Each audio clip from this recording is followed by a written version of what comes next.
first three-game skid of the season and send the blazing Danny Jackson in search of win number 7 next.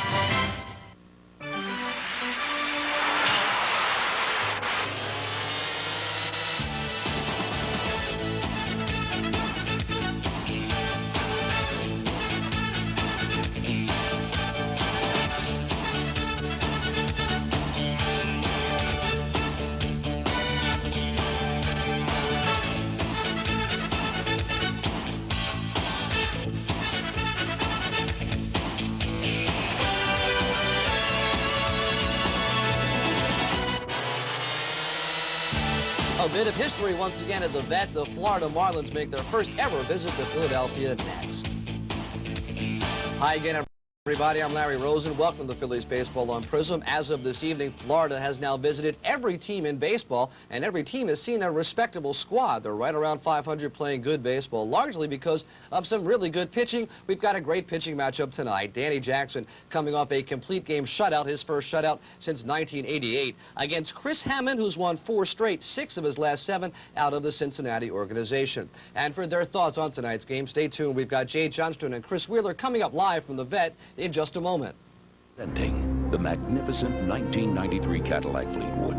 With its distinctive all-new aerodynamic styling, the 93 Fleetwood is longer and is the most spacious American sedan on the road, with very important features like dual front airbags, anti-lock brakes, and traction control, all standard, and it's incredibly quiet within. Buy now, and you'll get a $2,000 bonus direct from Cadillac. Don't miss this limited time offer. See your Cadillac Super Network dealer now.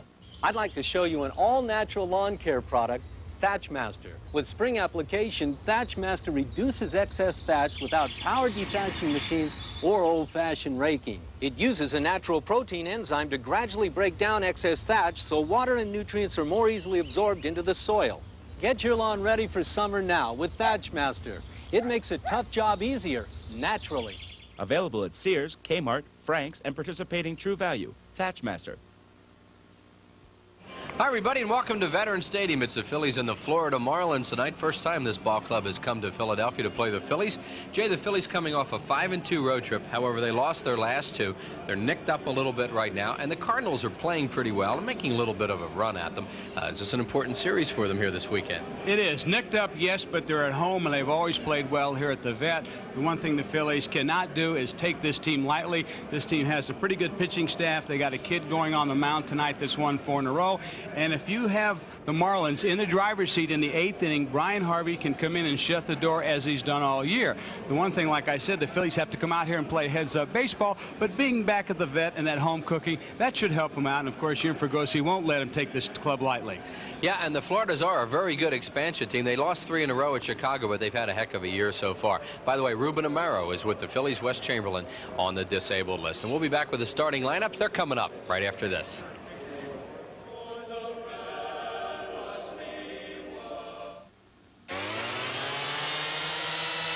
Phillies baseball is brought to you by Budweiser, fresh, pure, natural, proud to be your bud. By your local Sherwin-Williams paint stores. The pros know. Ask Sherwin-Williams, a participating sponsor of Major League Baseball. By Mellon PSFS, the official bank of the Phillies. By Bell of Pennsylvania Yellow Pages, no other book can match it, a Bell Atlantic company. By Texaco System 3 gasoline. In every grade, System 3 helps make a difference in your car's performance. By Coca-Cola, it's always Coca-Cola. By Cento Fine Italian Food, the company that says trust your family with our family. By Jiffy Lube, America's favorite oil change. And by Independence Blue Cross and Pennsylvania Blue Shield. Carry us for life. It's a round world, genuine and true. It keeps on spinning and you always come through. And you're giving it your best. Proud to be your bud. Budweiser. Proud to be your bud. Proud to be your bud. Ooh, yeah. Proud to be your. Proud to be your bud. May I help you, sir? Yeah, I'll have a Coca-Cola. You sure you want a Coke? Yeah, I want a Coke. Okay, pal.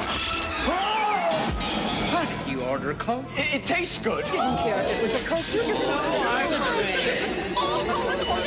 have a cola. I'll just have a cola. I'll just have a cola. Need a drink, sir? I'll just have a... You'll just have a... I'll just have a Coke. Ooh. Hear that, guys? A Coca-Cola. See ya, pal. Oh. We know how to help you save on Dodge Caravan during the National Minivan Sale. Take this one. You can get over $1,800 in total savings, including air and no extra charge with the Family Value Package. Or check out this loaded Grand Caravan LE with $2,600 in total savings, including sale prices on some of our most popular luxury options. Only at the Minivan Store. See your nearest Dodge dealer. We know how to help. Here's your Sherwin-Williams starting lineup tonight for the Florida Marlins, managed by Renee Latchman. Chuck Carr leads off and plays center field. Brett Barbary, the second baseman, bats second. Jeff Conine will be in left field. He'll hit third. Orestes Destrade is the first baseman, bats fourth. Benito Santiago catches. He'll hit fifth. Dave Magadan, the third baseman. Junior Felix in right field. Walt Weiss, the shortstop. And on the mound, the left-hander, Chris Hammond.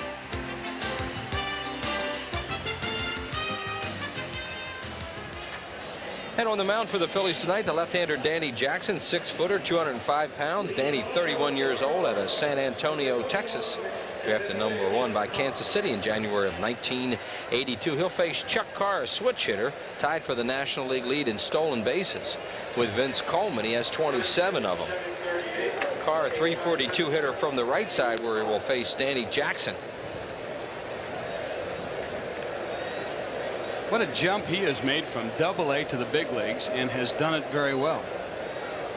He's had some tryouts with other teams as he hits it high in the air to left field, and Milt Thompson waits and puts it away. He's played with a couple other ball clubs, but doing pretty well with Florida. There's the Phillies defense. Kim Batiste at third, Joe Millette at short, Mariano Duncan at second, Ricky Jordan at first, Thompson, Dykstra, and Cavilla in the outfield, Dalton behind the plate, and as Chris said, Danny Jackson on the mound. And Brett Barbary, the batter, playing at second base. Barbary, another switch hitter. Have 5 of them in the lineup tonight due to Florida Marlins. Barbary with Montreal last year was on the disabled list with a sore elbow when the Phillies played Florida down in Miami a few weeks ago. The umpires tonight behind the plate, Brian Gorman, Bruce Fremming at first, Ed Montague at second, and Mike Winters at third base. There's a base hit to center field. Dykstra and Thompson almost collide, and Milt Thompson cut it off and got it back in. So Barbary is on. He was hitting 360 from the right side prior to that hit. Yeah, everybody thought that Colorado, who drafted a few more veterans than the Florida team did, would be much higher in the standings, but really the pitching has helped this ball club turn it around. They've got some good pitching, and of course when you get to the 8th and 9th inning and you got a stopper like Brian Harvey, big reasons why the Florida Marlins have jumped up in the middle of the pack. Come into the game with a 3.60 earned run average, good for 5th best in the league. The Phillies are second. Jeff Conine, the batter. And the pitch is low for ball 1. Conine out of the Kansas City organization, playing in left field tonight. Orestes Destrado on deck. He's a switch hitter. Made kind of an impact on opening day, their first game, 4 for 4 against the Dodgers' Oral Hershiser. They think this guy can hit with some power, although when we saw him, he hits a lot of balls to right and right center. I think they'd like him to pull the ball a little bit more, and we'll see whether he's changed since the Phils were down in Florida. Count is 1 ball and 1 strike on him now. Probably one of the big reasons he's hitting 284 is he's using all the field. Yeah, and he's only hit 2 homers, knocked in 22. Danny Jackson coming off his best start of the year as he beat the New York Mets 3-0 on Saturday at New York in a complete game shutout. First complete game since July of '89, his first shutout since September of '88. And Danny was happy to get that monkey off his back and get that shutout in the book, and complete game especially. 2 balls and 1 strike on Conine.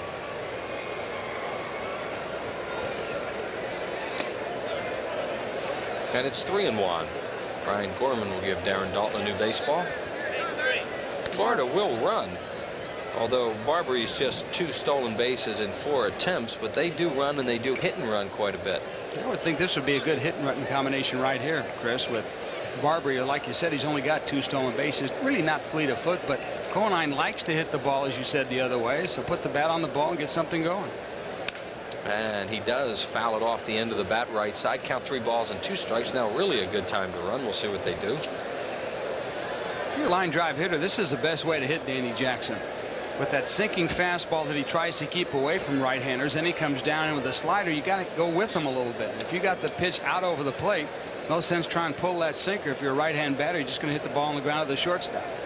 Barbary with a fair lead off first. 3-2 to Conine. He does go, and it is low, ball 4. So the Marlins have 2 on here in the first inning with just 1 out. And that'll bring up Orestes Destrada, the switch hitter, 250 right-handed, 255 from the left side. This guy played in Japan for a couple of years, and they were hoping to catch a little Cecil Fielder luck in a bottle and bring him back from Japan. So far, he's hit 5 homers, knocked in 31. It's been hot lately. When the Phillies saw them, he was not swinging the bat very well. If you look at his numbers in Japan, you'd think he was all hero over there. Yeah, well, that's why they brought him back here. Open stance. And Jackson misses low. The on-deck batter is familiar to Phillies fans. Benito Santiago with San Diego for a number of years. This guy's 6'4", 230, 235. Talked about his home runs in Japan. He played for the Cebu Lions in 1989. He hit 32, then 42, then 39, then 41. So they loved him over there. Fouled away. In the last 3 years, and from 90 to 92, he was the home run champion. Here is Santiago waiting on deck. Santiago very unhappy at San Diego last year, wanted out, and the Padres accommodated him, as they're doing a lot of their players right now. And especially after that article in the paper today about Gary Sheffield, they may be unloading a few more. 1 ball and 1 strike. Sheffield spent the night in jail in Houston the other night. You know, that town has a reputation, that the police department does anyway, for being tough on athletes. I think it was chronicled in the paper today. They've had several incidences where players, not only from baseball but from all sports, have had run-ins with the police department late at night at either a local establishment or restaurant, as Sheffield was. He was at an IHOP. Fly ball right field. Incaviglia out there tonight, coming hard, and he can't get there. And it gets by him, and it's a lot of trouble. 1 run scores. Barbary is being waved around. Destrada's going to get all the way to third, and they lead it 2-0 to the Marlins. Incaviglia got a late break on that ball, and then it bounced past him. And they'll score it a triple on a ball that should have been caught. Like you said, it was a late break. You can see Incaviglia come in. Then he tries to dive for it, and he's about 6 inches short. Unfortunately, there's nobody behind him. Duncan has to go all the way for the ball down the right field corner with that easily. Estrada goes to third base, and quickly the Marlins have 2 runs. Incaviglia's been playing a lot of left field, with Chamberlain playing right and Eisenreich playing right, and he just didn't pick the ball up right away and did not break on it. So the Phillies down 2-0 quickly here to Florida, as Benito Santiago will bat with 5 homers and 26 runs batted. Phillies up at the corners, back in the middle. Well, Jackson with a shutout his last time up, now down 2-0. Swings through a good fastball. That's a tough way to give up a couple of runs. So we see the defense for the Phillies right there, with Duncan playing on the line back. Santiago, a lifetime 286 hitter off. Jackson with a run batted in. And he's ahead of him 0-2. Benito has some very stylish batting gloves on. Teal blue colors of the Florida Marlins. Let me tell you, that whole outfit is kind of stylish with that teal color. Look at those wristbands. He's always been cool. High tops, earring. Remember the wristbands that used to have the player's picture on them? I thought that was maybe carrying it a little too far when you're wearing wristbands with your own picture on it, you know? And he got him to chase a high fastball. Big strikeout for Jackson. So everybody can move back in the infield now with 2 outs. Big strikeout. The ball was out of the zone, Chris. Look where this pitch is. That wasn't even a strike, and Santiago goes after really a pitch 5-6 inches out of the strike zone. So that really helps Danny out of a little bit of a jam there. Here's Dave Magadan, longtime New York Met player. He's hit 6 of his last 7 at a .407 clip. Doing a good job for Florida, batting at .290. And according to their people, playing third base very well. So Jackson really should be out of the inning now with nothing. But he's down by 2 and still in trouble with 2 outs. And the pitch to Magadan is down low, ball 1. I look back at the years that Magadan had for the Mets. He started there back in 1986 and has always hit the ball very well. His best year was .328 and 90. I'm really surprised that the Mets let this guy get away, because I always thought him as a pretty good hitter, especially a guy coming off the bench. I think we've noticed about him is he started to pull the ball more, although the Phillies are going to play him as an opposite field hitter against a left-hander like Jackson. They have Dykstra shading him towards left center. But he's starting to turn on more balls, and you have to respect him more as a pull-type hitter. Even though he doesn't hit many home runs, he's just got a very good batting stroke. He's a legitimate major league hitter in this lineup. And Jackson gets that one over 2-1. Happy birthday tonight to Tom Hain of South Philadelphia. And to our good friend Joe Andriozzi, 60 years old today. Married 37 years. Joe, a guy who spent a lot of time at Dream Week with us over the years. 2 balls and a strike to Magadan. Tries to check, he can't. It's 2-2. Magadan, like most left-hand hitters, likes the ball down, but he likes it a little bit out over the plate. He's got some pretty good size arms. He likes to extend them. Jackson trying to keep the ball in on him, as you saw in the last pitch, the last 2 pitches. And Magadan was not able to hold up on that last one. So Jackson really wants to tie him up inside under the hands. Jackson has such a heavy fastball, and you see Dalton fighting that pitch. And the count is now full at 3-2. The on-deck batter is switch hitter Junior Felix, formerly with Toronto and California. Has some power. There he is. Full count pitch to Magadan. Line drive on 1 hop to Millette. Has to back up. Throws. Got it. So the Phils give up 2 runs in the inning. 2 runs on 2 hits, no errors, and 1 left. 2-0 Florida after 1/2 inning. Can Texaco System 3 gasolines help make a difference in performance? System 3 performs in a car the way I perform in a car. With System 3, anybody can perform like Mario Andretti, but not in my county. Every grade of Texaco System 3 performs in cars both new and old. They do? Well, no wonder we're getting the horsepower we should be getting. Isn't that right, Auntie? Count on System 3 for performance in your car. Dad, can you drive like Mario Andretti? Any professional painter will tell you that if you want results like these, you gotta know the tricks of the trade. You gotta ask Sherwin-Williams. Now, these are guys you can trust. They've got good paint, good price, good advice. Guaranteed. Want to know something? I didn't paint this house. The guy that lives there did. Hey, fella, nice job. This guy knows what the pros know. Ask Sherwin-Williams. Hey, Dad, how about some money for the movies? Sure, kid. The frosty mug taste of A&W root beer. It really brings back memories. A quarter? Get some popcorn, too. A&W, our frosty mug taste brings you back. Here's Sherwin-Williams' starting lineup tonight for the Phillies, managed by Jim Fregosi. Has Len Dykstra in center field. Milt Thompson in the 2-hole tonight in left.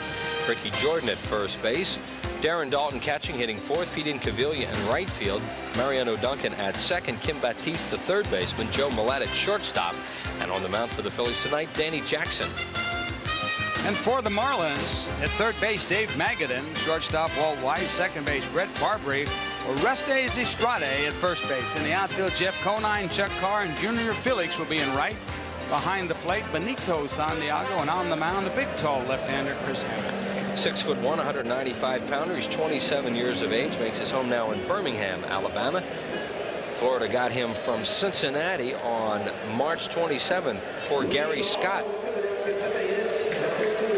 And Lenny Dykstra leads it off. Dykstra leading the league in runs. He has been hot lately and doing a good job for the Phillies out of the leadoff spot. Scored a run in 11 straight games, lead the league with 57. He's up among the league leaders in doubles, steals, and walks. Hammond's first pitch is inside. Hammond against the Phillies had a no decision in Florida's 5-3 win on the 19th of May at Miami. As you look at the run leaders, he pitched 5 innings in that ball game, 2 hits, 3 earned runs, threw 900 feet in home runs to Chamberlain and Incaviglia. 2 of the longest homers you'll ever see. I heard. In fact, I saw him on ESPN. To be successful, he's got to throw to spots, though, Chris. He's not going to overpower you with his fastball. He has 4 pitches: fastball, slider, change, and curve. Probably at times his changeup might be his best pitch because he does change speeds very well off his fastball with the curve and the change. Oh my! I actually thought that was high, and it's 3-1. Last year he was with the Cincinnati Reds.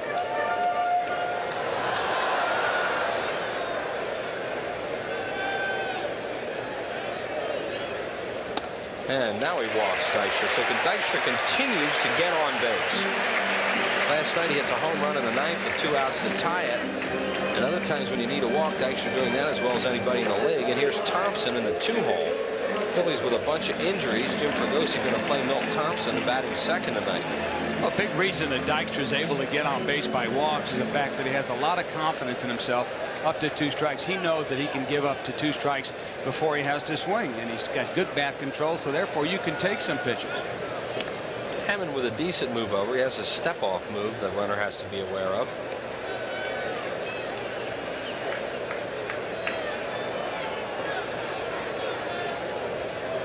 Thompson with a little bit more of an open stance against the left-hand pitcher. Strike on the inside corner. Chris Hammond has won 4 straight in 6 out of his last 7 decisions.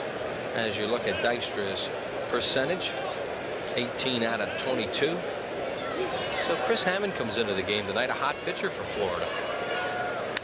Thompson with a fly ball to center. Carr got a good jump and runs it down 1 away. Carr can run the ball down in the outfield as he showed there. Yes, he can. What a difference speed makes in the outfield. Of course, he's got a very good number on his back. That might have something to do with it. Number 21. A little pun on that, folks, if you remember. But Carr, as you can see, very fleet of foot, very fast, and has great instincts. I talked to some of the coaches on the Marlins, one in particular, Veda Pinson, a pretty good outfielder, and he told me a big reason that Carr gets a good jump on the ball is because he's moving around out there all the time. He really watches the ball come off the bat. Ricky Jordan getting a start tonight and a move over to first. Kruk has a little bit of a sore shoulder. Jim Fregosi giving him a night off, at least at the beginning of the game, against a left-hander Hammond. Ricky's hitting 22 out of his last 25 starts at a .422 clip. Hammond moves over there again. Well, it's nice to have the luxury that you have a Ricky Jordan to fill in for John Kruk. Not too many teams that can afford to put a guy like Ricky Jordan on the bench, but because the Phillies are so deep in that department, Jim Fregosi is able to make those moves and not really worry about too much sleep over it. There's that step-off move. The Phillies had that on the scouting report tonight from Hank King to be aware of.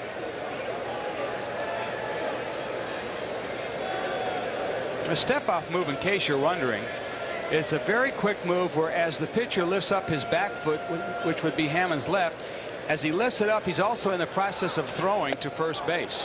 That's a balk. I think Bruce Fleming just called that, saying he didn't stop. And Hammond doesn't like it.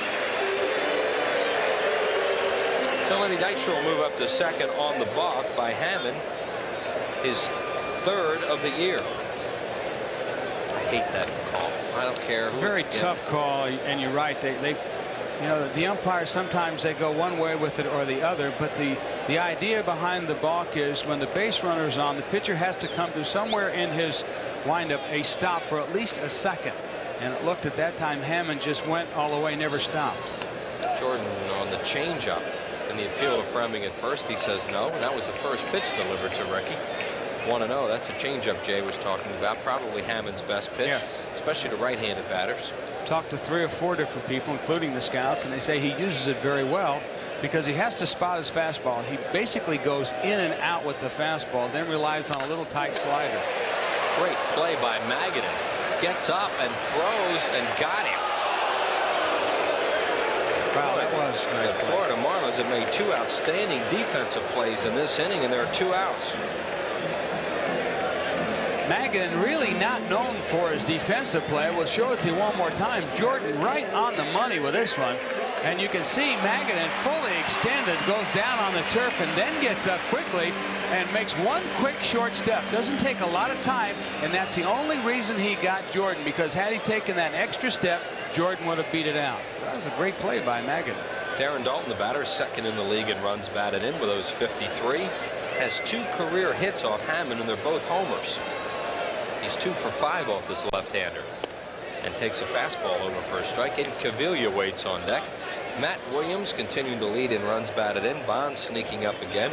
Both Williams and Bonds have 19 home runs as the Giants continue to lead that division. Yeah, everybody thought that the Giants pitching would falter at this time, but I'll tell you what, if the Giants pitching does falter, they end up winning the game 8-5. So they've been able to put it all together so far. If they don't have the pitching, they get the hitting, and if they get the pitching, perhaps they don't need the hitting. Matt Williams hit his 20th home run this afternoon, we're told, as they won 5-1 at Cincinnati. 20 home runs before All-Star break. In the hole for a base hit. Dykstra being waved around. Felix's throw will be late, and Dykstra scores, and it's a 2-1 ball game in favor of Florida's. Darren Dalton delivers a 2-out hit and his 54th run batted in. Larry Boa did a good job there because Junior Felix has a very good arm. He was playing Dalton deep, but the throw by Felix, it was about a 4-hopper by Dalton, but the fact that the throw by Felix hit the turf too soon. You can see he got the ball way too low. It took 1, 2, 3, 4 hops before it got to home. Had he thrown that ball a little bit more in the air, Dykstra would have had the slide. It would have been very close. You see the RBI by Dalton, and Incaviglia, the batter. Incaviglia, as we mentioned, hit that monster home run off Hammond last time. Now he hits a ground ball to short. Weiss will flip to Barbary. That'll do it for the Phillies here in the first inning. They pick up a run on a hit. No errors. They'll leave 1. It's 2-1 Florida after 1. You know, a lot of people think you have to be a pro to shop at Sherwin-Williams. Actually, you just have to want to paint like one.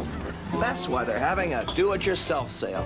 Their best-selling A100 exterior flat is only $13.99, and Classic 99 interior flat is just $12.99. It ends June 26th. So if you're a do-it-yourselfer, you better get going.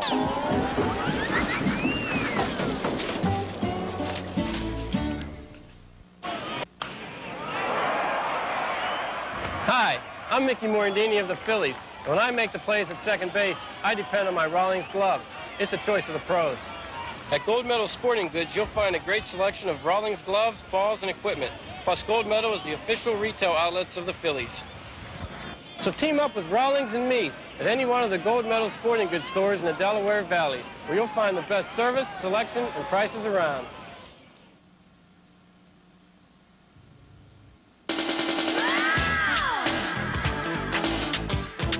The Phillies are making fireworks during the games, and we've got 2 spectacular fireworks shows after the San Diego games. Friday, July 2nd, when a doubleheader starts at 4:35, and Saturday, July 3rd at 7:05. Then all kids 14 and under get a free batting helmet when the series wraps up Sunday night, July 4th at 8:05. 2 fireworks spectaculars, free batting helmets, great baseball. Call 463-1000. Well, here we are in the League Championship Series. Jerry Royce on the mound, and I think he knew it was gone. Sarge, did you get all that one? You know, believe it or not, he got in on me just a little bit. I like it. I like it. Why'd you turn around after you hit that? Oh, God. You know, it's... I do that on... actually, on that particular play, I really remember now, I hit Steve Yeager with the bat on the bat swing, and I asked him, was he all right? And he said to me, hey, get out of here. And I said, okay. This is Gary Matthews has joined us, the Upper Deck Heroes of Baseball game here tomorrow night. The 83 Ball Club will be back, and it's hard to not think of that 83 Ball Club and think of guys like Gary Matthews. Welcome to town, Sarge. Hey, thank you very much. This is kind of deja vu for me, being back here. Hey, 10 years from... well, guess what? Yeager will be behind the plate again, so you can ask him one more time. This is Junior Felix will lead it off. Felix, a switch hitter, batting .250 right-handed, .221 from the left side with 7 homers and 21 runs batted in. Been paying any attention to this club, Sarge? Been watching them in the papers? Well, I've been following them. Actually, I talked. There's a nice catch out there. Guy did make a great catch. Yep. He really did. Yeah, I talk with John Vukovich every single spring, and he always tells me, well, this is the Phillies' year, and he's been doing it for the last 5 years. So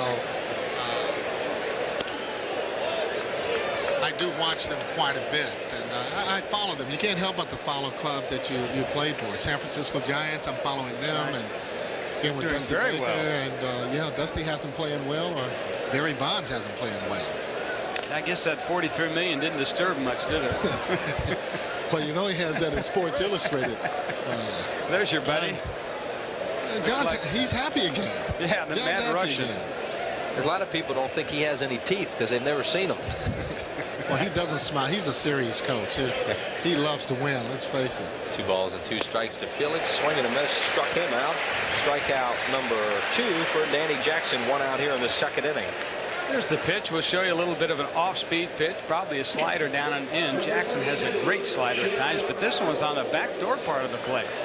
When you face left-hand hitters, you're looking for one in particular pitch? Well, depending on the situation and knowing your pitcher, if the guy has 2 pitches, fastball, slider, you're looking for it. A guy like Randy Jones or Tudor, something like that. Well, Tudor, who throws off-speed pitches, you don't want to look for the fastball. You want to more or less look for off-speed pitch, kind of get on top of the plate, make the guy jam you is what I tried to do. This is Walt Weiss, who spent a lot of time with the Oakland Athletics. He's a good player. He was off injured with Oakland. It's kind of set him back, but he's doing a good job with Florida. You saw his overall average at .313. He's a .227 right-handed hitter, .325 from the left side. Has been rumored coming to the Phillies in deals. Nothing has materialized. Did you find yourself guessing a lot with pitchers when you played on the pitches that they threw? Well, I guessed the majority of the time. I also was a situation hitter. I looked at different zones, but a lot of times I like to see my teammates over there on second base to let me know whether or not it's going to be fastball or slider. You know, I find that a little different now. I don't see the situation hitting as much as it seems like when we played, where, you know, the situation depicts which way you're going to hit the ball. Some of these guys look like they're just going for numbers and stats and swing from as hard as they can. Well, no doubt. So be it. That get them over, get them in is history. Fouled away. Good teams still do it, though. Teams that win, I think, and you watch this team enough. The Phillies hit the ball to second base when they have to. They've been hitting the fly ball when they have to this year. I think arbitration's done that, though. Well, arbitration. I think, Chris, when a team's in first place, they'll do the little things. Right. Teams in 4th, 5th place, the guys are looking for stats to try and make that big money. So 2-2 to Weiss, and it misses down low. Gary, we understand you're involved a lot in amateur baseball right now. What have you been doing with that? Well, actually, we're having a tournament in Brentwood, or it's going to be in Michigan on the 27th, and Weiss with a hard ground ball to short. Millette gobbles it up, throws him out. And we're flying in 100 kids across the country. Wow. To play in this All-Star game. ESPN is actually going to do our last game, and actually we're trying to get Jay to do the sportscasting for that particular game. I don't know if he's on board to actually do that right now, but Buddy Bell's son actually made the team, and he's going to be there. Babe Ruth, that is really strong here in the Philadelphia area. Unfortunately, there wasn't a kid in Philadelphia that actually made the team. Chris Hammond, the batter, as you saw by the numbers, a good hitting pitcher. He has a triple off the Phillies this year. He's also homered. When are the dates of these games? Well, the first game is going to be starting on the 24th of June. Right. And it's going to go until the 27th. Great sponsors. Oh, that helps. Great sponsors we have. Kellogg's are one of the sponsors. USA Today, Coca-Cola, Gatorade. So this is something annually we're going to be doing for kids 16 to 18 years old. Oh, that's great. That's great. Hammond pops it up. Gary Matthews is going to stay with us through the bottom of the second as Duncan waits and squeezes it. And that'll do it here in the second inning. No runs, no hits, no errors, and nobody left on base. 2 an inning and a half. 2-1. Florida leads it. When you move into a new house, little things are going to come up. Unexpected things. things the previous owner forgot to mention. So to make your new house a home, turn to the book with more choices. It can even help if you want to get out of the house for a while. But you'll learn Bella, Pennsylvania Yellow Pages. 9 out of 10 use it. No other book can match it. A Bella Panting Company.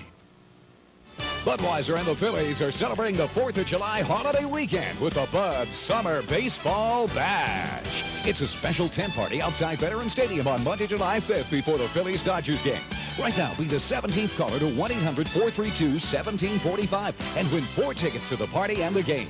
You'll join us for food, music, and surprises, and then watch the Phillies play the Dodgers. It's the Bud Summer Baseball Bash with Budweiser and the Phils. So bring on the Dodgers and bring on the Bud. When good just isn't good enough. Hey, I feel my car runs better on premium, and I have other things to worry about. You don't take any chances, do you? I figure if I put the best in, I'll get the best out. So when good just isn't good enough for you, experience our best. Fly with the new Superpower. Citgo. It's a big league-looking batting helmet, free for kids 14 and under when the Phillies play the Padres, Sunday, July 4th at 8:05. Celebrate July 4th at a Phillies game and get a batting helmet free. Call 46. Hey, Dream Week's coming up. Call 938-1200. What a great time that is in Clearwater, Florida. And the roster spots are filling up rapidly. Both these guys here in the booth with me, Jay Johnstone and Gary Matthews, have been participants at Dream Week. Had a good time? I did. My first time. I loved it. So did Sarge. I had a great time. You want to correct where that tournament's going? Well, actually, yes, I made a mistake. The tournament is going to be in Battle Creek, Michigan. This is a facility they put about $4 million in. Great facility. That's kind of like home of Rice Krispies, isn't it? Actually, actually it is, though, too. Popping, yeah. Duncan, the batter. Before we let Gary go after this half inning, you are representing the Upper Deck Heroes of Baseball game for a good charity. Absolutely. I am the spokesperson for the Upper Deck game here in Philadelphia.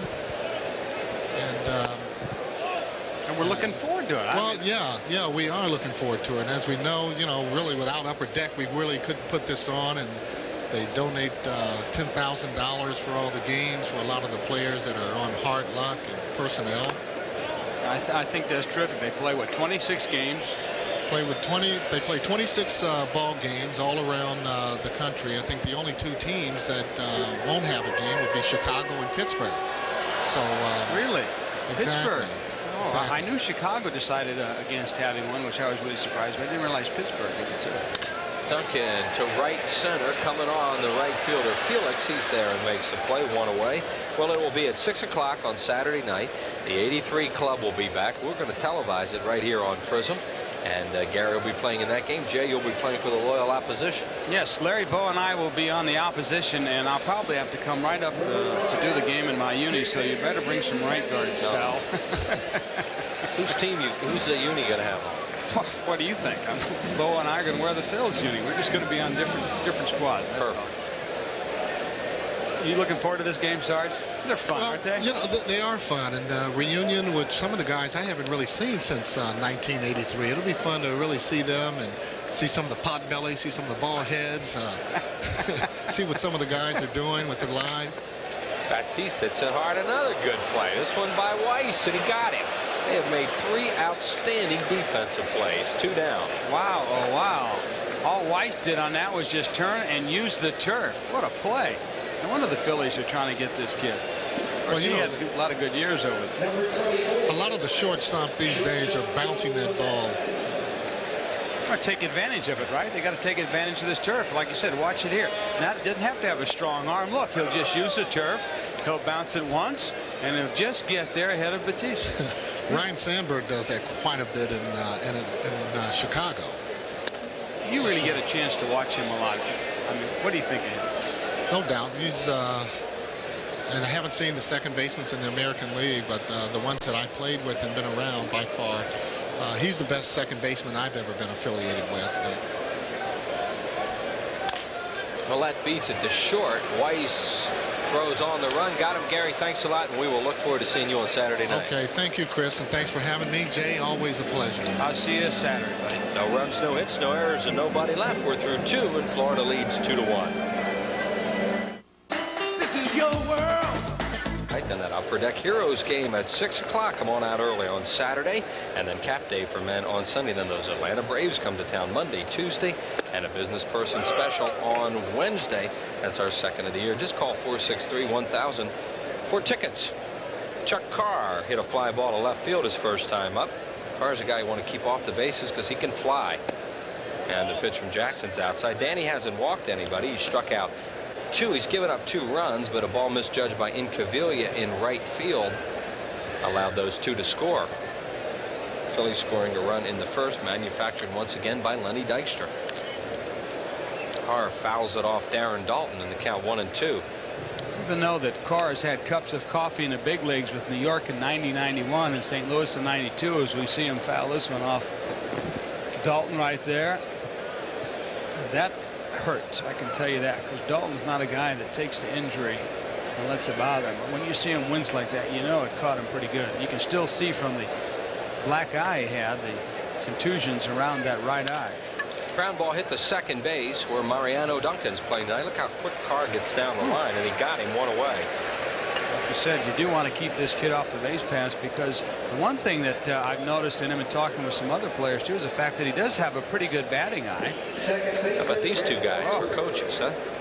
Yeah, been around. Veda Pinson there on your left. Cookie Rojas coaches third base. Cookie, I'm kind of surprised to see him on the field, Chris, because I was under the assumption he was going to take a job in management under the new owner, and the next thing I know he was on the field, so they must have really convinced him to go down there. He was advancing for them last year, as Bob Gebhardt and others were for Colorado, and you saw Cookie a lot looking for personnel.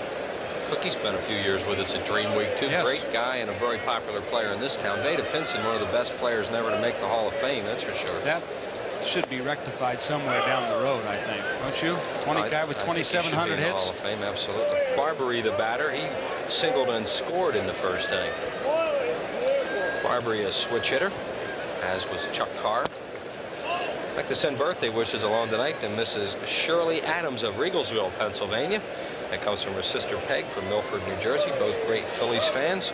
Been watching the ball game tonight, and we certainly do appreciate that. Baptiste is going to have to get it on the hop, throw on the run. Got him. Nice play. Kim Baptiste, 2 down. He has stopped hitting. He hasn't swung the bat real well the last couple games, but he continues to play well defensively, trying to replace Dave Hollins, which is impossible. Jackson's breaking ball right down and in, got him to hit the ball on the ground. Baptiste has to take 3 extra steps, but then he threw a bullet over there that kind of caught Ricky Jordan by surprise. He just really let it fly. Look at this. Jordan just has to double pump a little bit just to get out of the way of that throw. And Jeff Conine, the batter, he walked and scored the other Florida run in the first inning. And the pitch to him is low. Some of your young old-timers remember out there Cookie Rojas, 5-time All-Star, but also he was an All-Star here when he played for the Phillies for 1 year. Terrific player, Cookie. Beaten foul third base side. And his real name is Octavio. Javio? Octavio. Octavio. Well, I guess you could call me Cookie too. He's a native of Cuba, as is the guy on deck, Orestes Estrade. 1 ball and 1 strike on Conine, and the pitch is over. Stay tuned after this half inning, as Larry Rosen's going to go back, and as we're talking about that reunion coming up on Saturday night of the 83 Club, he's going to show you Steve Carlton's strikeout that made him the all-time strikeout king at the time. And then Nolan Ryan eventually went by him. We did that game on Prism that night, and Frank Pulley was the home plate umpire, and I think he struck out Wallach. Let's see if we can figure out who it is. I know Pulley was the umpire, and it was Montreal. Well, we'll just stay tuned for that vintage vision.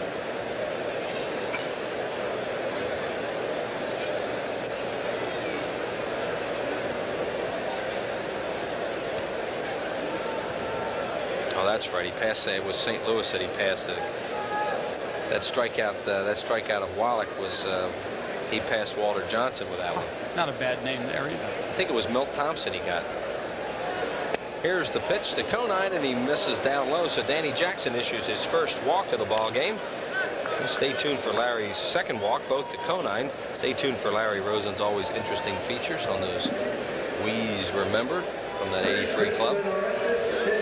Jackson didn't miss that pitch by much with the count 3-2. He was going for the strikeout. He tried to paint the black on the outside corner and probably missed it by about 1.5 inches. Here's Destrade, who had that triple to right that Incaviglia didn't charge. He misjudged it and got by him, and 2 runs scored. And Florida leads it 2-1 in the 3rd inning.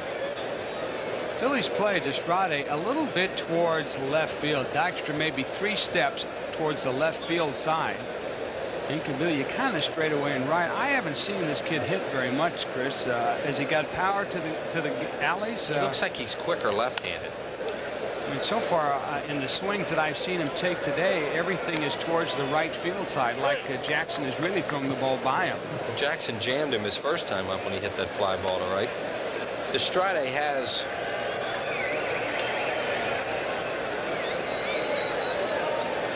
10 doubles on the year. He's hit 7 of them left-handed. So that's what I mean. From what I've seen of him, he looks like he's a quicker left-handed hitter. Almost maybe the Phillies should play him more towards right center field. Gets it over, and the count 1-2. Lenny Dykstra will move a little bit, probably, with the count in the pitcher's favor. Lenny is very, very good at playing the count. There you see him. As we said that, he starts moving over towards right center, knowing the count. He plays the count as well as any center fielder in the league, and he moves well over. And that's why he is a very good center fielder. You should never be in the same spot. He went, and that's a strikeout for Jackson, his 3rd of the ball game. No runs, no hits, no errors, and 1 man left on base. Time now for that vintage vision as we await Saturday's reunion of the '83 Phils. Let's go back to the night Steve Carlton became baseball's all-time strikeout king.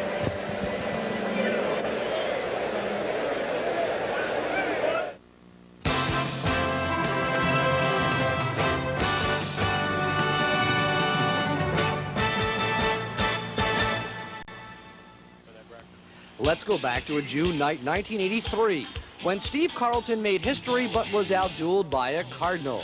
The evening began in auspicious fashion as George Hendrick bombed a Carlton pitch for a 2-0 lead for St. Louis. But the fans had come to see Lefty pass Nolan Ryan for #1 on the all-time strikeout list. He tied it on a slider. He got it on a slider, and Steve Carlton has recorded number 3,521. Then Mike Schmidt would cut the lead to 2-1 with his 11th home run of the season. And Carlton would take center stage. Struck him out. Number 3,522 for Steve Carlton. He has surpassed Nolan Ryan as the all-time Major League strikeout king. Fans giving him a standing ovation. However, Bob Force would finish with a 2-hitter, a 2-1 win. Carlton got the record, but not the victory. Bob Force finishes a very strong effort. He winds up.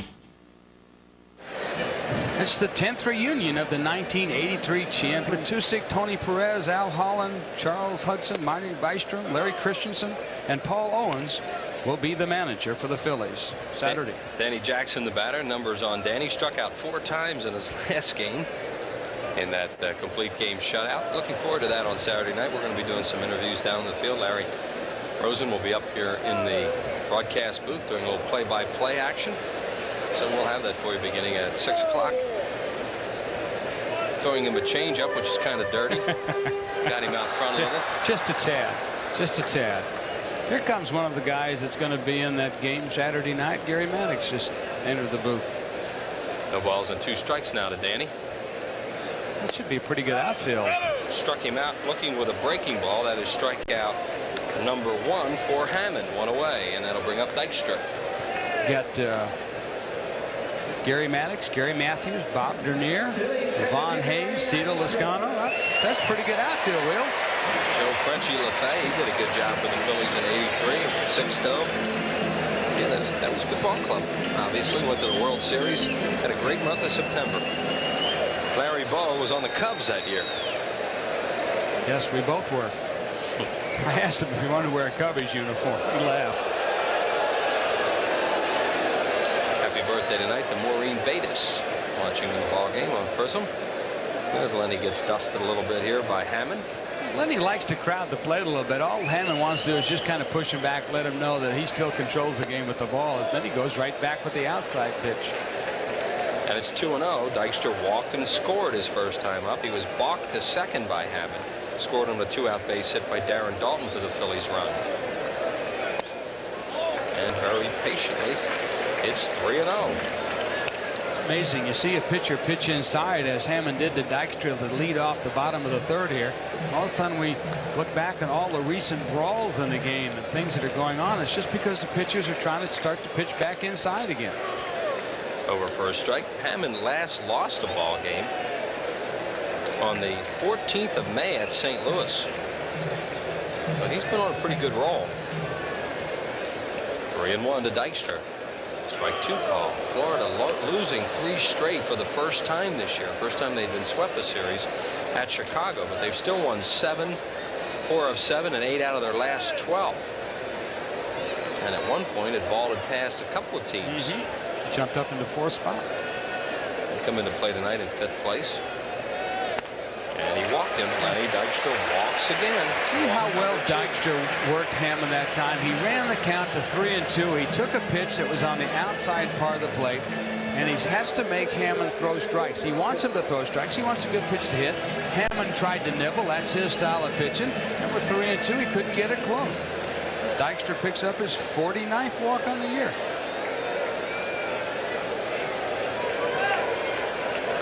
And Milt Thompson batting in the 2-hole tonight and playing left field. Hit a fly ball to left center his first time up. The car ran down.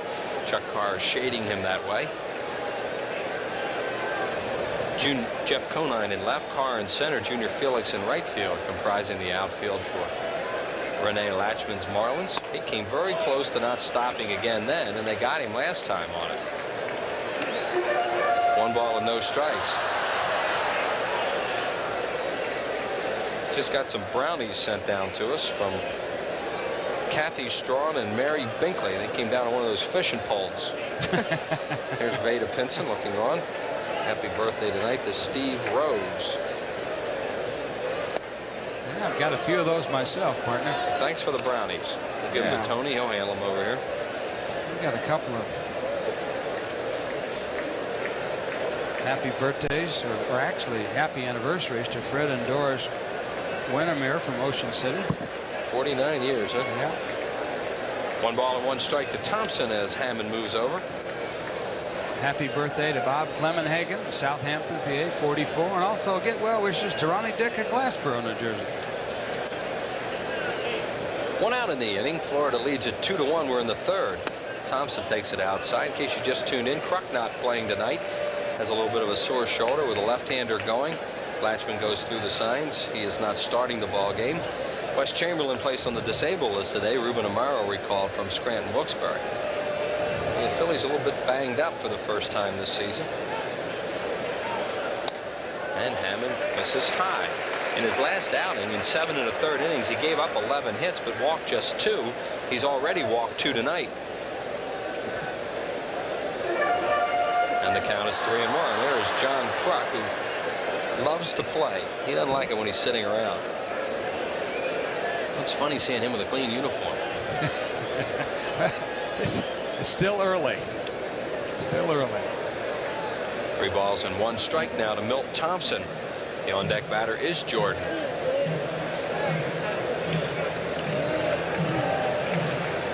Big hole on the right side. Thompson hits it to center and deep. Back goes Carr. He got a good jump, and he's there as the ball dies out there. And that's the 2nd out of the inning.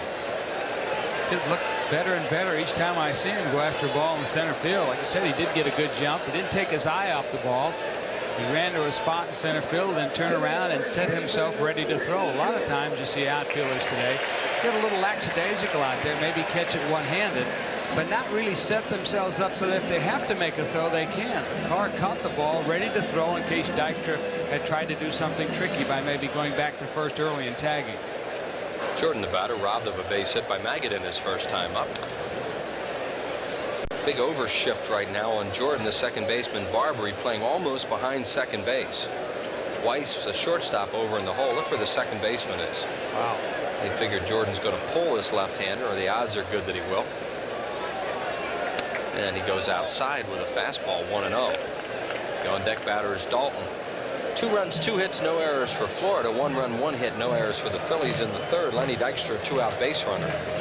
It's almost worth telling yourself, let's see if I can take one shot to right field. You know? Second baseman Barbary almost behind the bag. All I have to do is hit a little pepper grounder. It's a slider over in the inside corner. Of course, you know what Hammond is going to do. He's going to show the fastball to Jordan way outside, miss with it by a foot, and then he's going to keep coming back with everything inside, whether it be the fastball, a cut fastball, or a slider down and in. They count 1-1 now on Ricky. There's another breaking ball, and he swings and misses. Hammond's given up 11 home run balls this year, which is a high total. However, none in his last 3 starts. How would you rate the Joe Robbie Stadium as a home run hitter's park down there? Good. It's good. It's a good home run hitter's park. It's nothing like Mile High, of course. No, but I mean, so that could be a reason for some of those 11 home runs, because it's pretty much a hitter's park. Yeah, I think it is. It's fairer than Mile High, but it's a good hitter's park. I would think in the summertime down there. Ball would fly, wouldn't it? Yeah. Well, you get that heat down there, and you know it does get very humid. Plus, the pitchers are going to get worn out quick down there with that humidity. 1 ball, 2 strikes, and 2 outs to Jordan. Ground ball beaten foul as Dykstra was off on the pitch. So far, Hammond's trying to keep everything in tight on Jordan. He doesn't want to let him extend. Jordan really likes the ball up and out over the plate, as do most right-hand hitters, but Jordan's arms are very long. He's got very long arms, big hands, really has a big swing, likes to extend. If he gets a pitch up and out, he can take it out of here. So what Hammond's trying to do, and Santiago knows this, is trying to keep the ball down and in on him, tie Jordan up inside. Hammond with a little lob toss over there as he saw Dykstra take off on the last pitch. First of 4 with the Florida Marlins. This is the last stop for Florida, and they have now visited every National League city.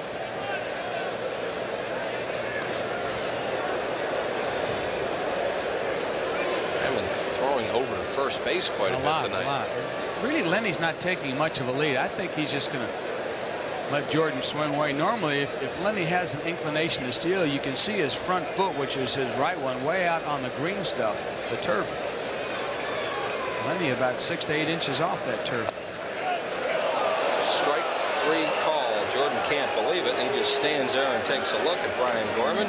Strikeout number 2 for Hammond, both of them in the inning. No runs, no hits, no errors, and 1 left. We're through 3, and it's 2-1 Florida. It's a round world, genuine and true. It keeps on. Veteran Stadium, Chris Wheeler with Gary Maddox. We had your old buddy Gary Matthews in here a few innings ago. You looking forward to putting the uni back on? Yeah, old's right. I spent some time with Gary's wife while he was on over there. It's good talking about old times, seeing how his kids are doing now. It's amazing, Chris, how fast the time goes, and the next thing you know, you're playing in old-timers games, of which Gary was quick to point out that he hit a home run in his last at bat. And he wants to call it an Upper Deck Heroes game and not an old-timers game. He made a point. I did a radio interview with him before the game, and he wanted to stress that. Yeah, well, looks like a duck. Santiago hits it to deep right field. Back goes Incaviglia at the wall. He can't get it. Santiago wasn't running, but he's still going to get to third. Santiago thought that was a home run when he hit it, but the ball bounced back to the point where he was able to get to third anyway. Well, you knew Incaviglia had trouble on it as soon as he broke back. I think, just on the first couple of plays I've seen out there, he's having a lot of trouble in right field. And he hasn't played out there much this year. Maybe that's what it is. Oh, I'm sure that has quite a bit to do with it. The ball just goes the other way off the bat. But you'll see right there, the Incaviglia, you see how he turns immediately to his right, but look where the ball ends up, way on the other side, and he stops, turns the other way, instead of completing his turn and getting back there in plenty of time. But that comes with playing a lot, and he has, and his defense been playing a lot in left field. So that's what injuries will do to you, and it's costing the Phillies in the form of some miscues and some runs out there tonight. Well, it's cost them 2 so far, and they're in trouble again for Magadan. And the pitch is outside, ball 1. He probably would not have caught that ball in his defense because it was so high off the wall, but I think played correctly, he could at least have held him to second base. Yeah, because he thought it was a home run. Benito was in his trot. Well, and I think he thought that, well, because he hit it well, but the way Incaviglia broke on that ball, you know, he almost admitted immediately he didn't think he had a chance at it. So that's 2 triples in the game tonight for the Florida Ball Club. And that was the other one was hit in front of him where he tried to dive for it. Again, a late break. Again, I attribute it to not playing out there. Magadan with a base hit to center field. Santiago will walk home, and Florida leads it by a score of 3-1 here in the 4th inning on an RBI hit by Dave Magadan, his 29th of the year. Well, I know you have a tendency to take this Florida Marlins team pretty lightly, but they've been winning some ball games lately, and they feel pretty good about themselves. They were really feeling good going into Chicago, and then they got swept. They got in here last night. Phillies got into town about 4 o'clock this morning from Montreal. The interesting thing about Florida is they were the team that decided to go with youth. Colorado decided to go with teams that would with players in the draft that would make them more competitive, and it just turns out that this youth has really worked out well. Dave Dombrowski down in Florida has just done an excellent job. He has a reputation of being a good GM. Junior Felix nails it to deep center. Dykstra there, grabs it, 1 away. The other thing they did was they put a pitching staff together and a closer in Brian Harvey, and they become competitive because of that.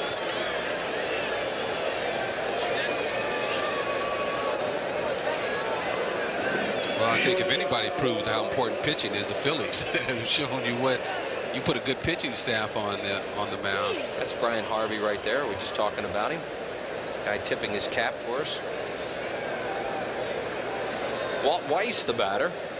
Weiss grounded to Millette at short his first time up. Shallow center field. Who wants it? Dykstra doesn't see it. So Incaviglia grabs it. And he needed Incaviglia's help. As Gary said, he didn't see that ball. That's 2 down. Well, you look up in the sky, you can see why it was a problem. But Lenny, you can see his hands go up right there. He doesn't see it. And Incaviglia coming on. Nice, easy play. Boy, that's a bad feeling when you look up there and see nothing. But the worst thing you can do is wait to the last second to indicate that. You got to let the guys around you know so that they have time to go over and pick you up. As Greg Lazinski did to you one night, you went all the way over the foul line. Hammond takes a pitch outside. Did you catch that ball? No, I didn't. I got to the foul line and overran it, actually. That was I remember Bull putting those hands up in the air, and you were, oh, here we go again. Hammond, a good hitting pitcher, 207. In fact, he's batted safely in 5 out of his last 6 games. In Greg's defense, it was not a lot of agains involved. I think he gave the best effort, and I think that was part of the reason why we were able to play good out there, because he always gave it his best effort, and you knew what he was going to be doing out there. Florida with a run in here in the 4th inning. They lead it 3-1. They've out-hit the Phillies 4-1 in the 4th. Hammond fouls it away. This guy's a good athlete. As I mentioned, he's hit safely in 5 out of his last 6 games, and he's also scored 7 runs this year.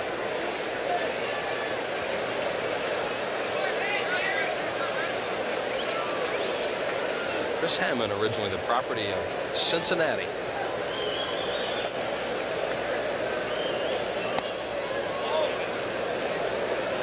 Two and two.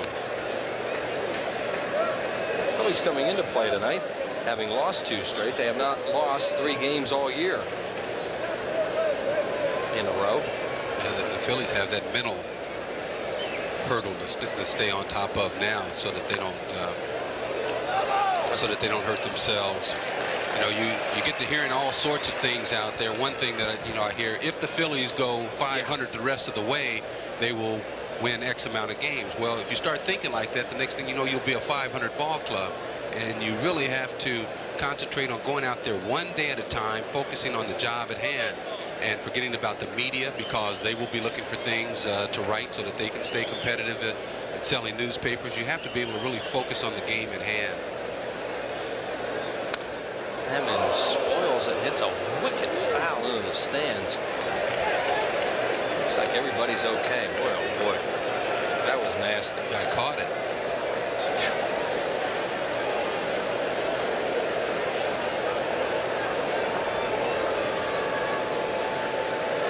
Here we go again, 2-2 to Hammond.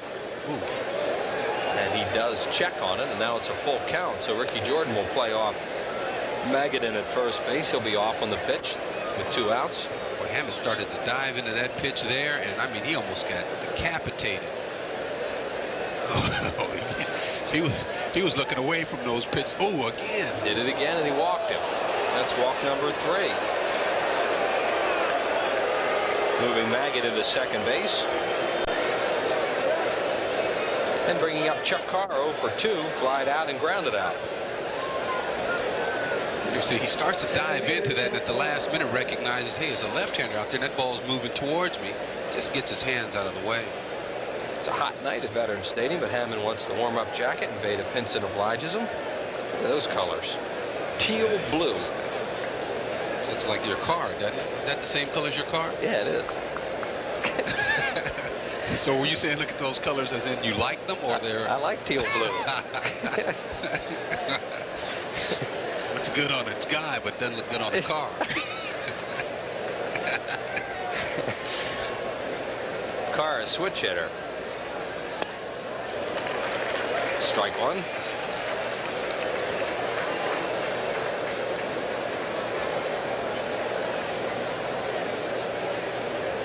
This guy's been known to irritate the opposition early on. He is very expressive. No balls and 1 strike.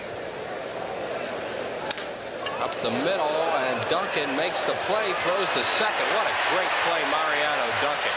Teaming up with Millette to get Hammond at second and take a hit away from Chuck Carr, who's not happy. In the inning, 1 run on 2 hits, no errors, and 2 left. 3-1. Florida leads it as we go to the bottom of the 4th. Hi, I'm Dick Vermeil with a Blue Cross Blue Shield health tip. True or false? Taking 1 aspirin every other day may cut your risk of a heart attack. True. Studies have shown that for men over 50, 1 aspirin every other day can lower your risk of a heart attack by nearly half. Check with your doctor to make sure aspirin is safe for you. What's new at Mobile? Let's take a look. Introducing new Mobile Super Plus detergent gasoline. It still cleans fuel injectors and intake valves. Now it helps keep the very heart of your engine cleaner. Down here, the cylinders and pistons. So come down to the Big Red O and drive your engine clean with new Mobile Super Plus, the detergent gasoline.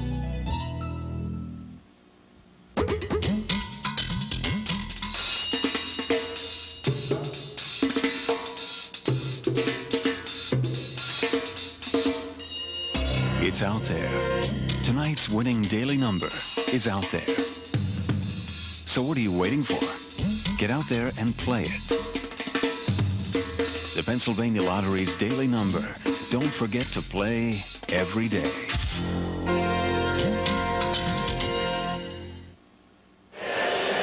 Well, now there's a brand new park season ticket plan for you. See the National League teams once after July 1st, 13 games in all, and you can pick 1 game from each of the remaining series. You get all the benefits of being a season ticket holder. Plus, you'll be the first on the list to pick your permanent seats for 1994. So don't miss out. Be a Phillies season ticket holder. Call the Phil sales office at 463-5000. There's a legend in this town. Good guy, Gene Hart. Very good guy. Oh, yeah. Oh, man, I remember 2 years ago, he brought up some memorabilia here from baseball back in the days that were just unbelievable. The scorecards, he had a big baseball fan. Gene loves the game of baseball. Of course, if there's a better hockey announcer, there can't be too many. No, I haven't heard. He's looking forward, talking to him the other day, he's really looking forward to the Flyers season coming up this year with Eric Lindros in his 2nd year. We wish them well. Here's Darren Dalton. Dalton got a base hit his first time up and knocked in a run.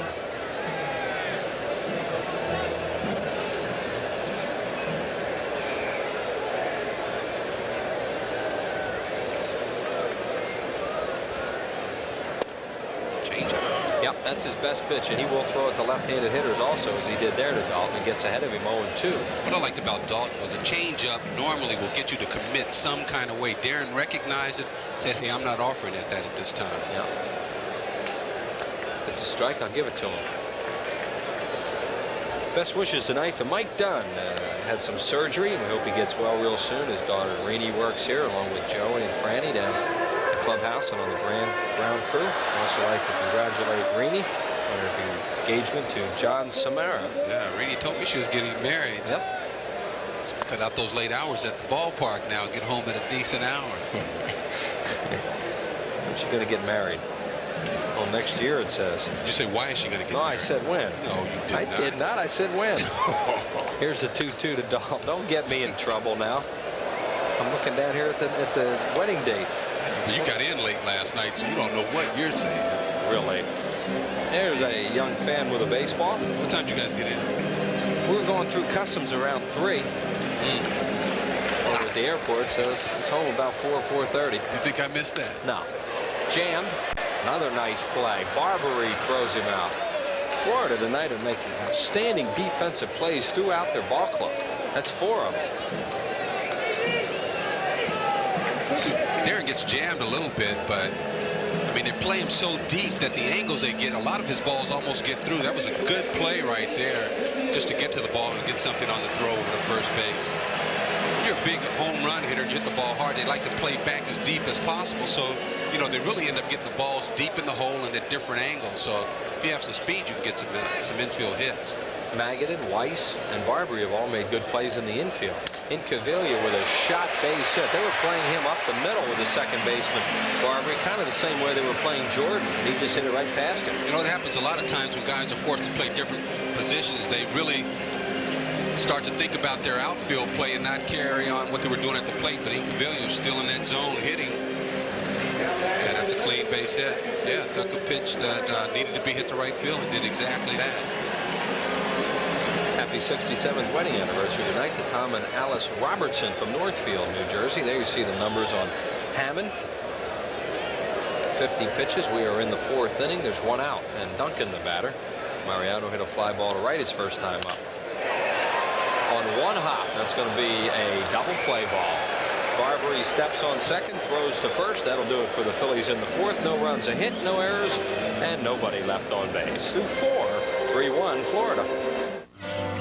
Bert sells balloons. Bob sells balloons. Bert sells wacky gifts. Bob. Dedication and a real sense of pride, and you're giving it your best. Proud to be your bud. Budweiser. Proud to be your bud. Proud to be your bud. Ooh, yeah. Proud to be your Proud to be your bud. While you're enjoying some of the comforts of home, remember, your home can give you lots of other comforts. Like a way to consolidate all your bills and loans. Mellon PSFS Home Equity Loans.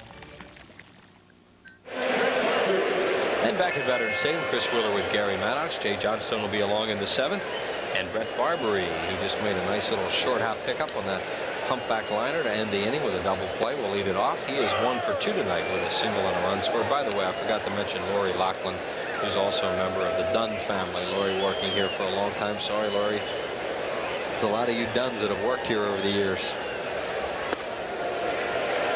Swing and a miss.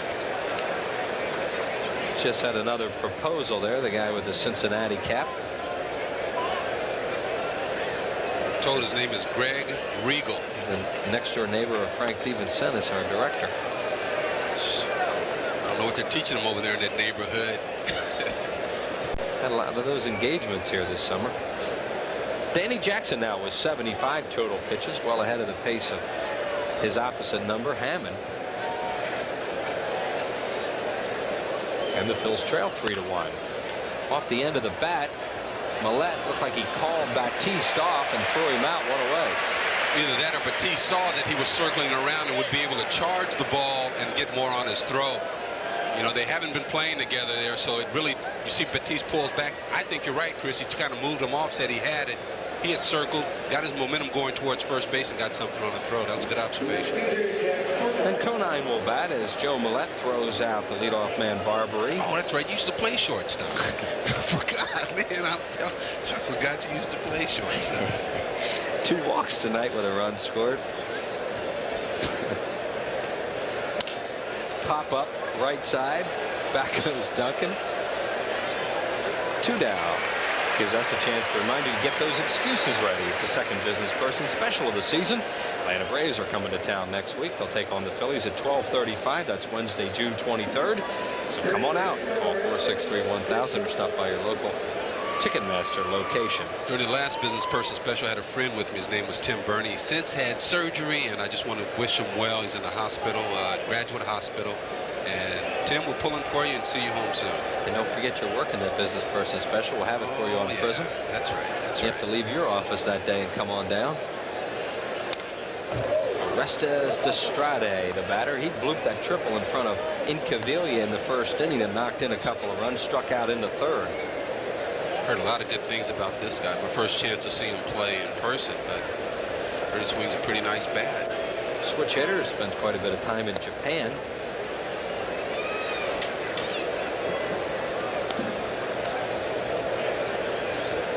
Hit 154 home runs in 4 seasons in Japan. Huh. That's impressive.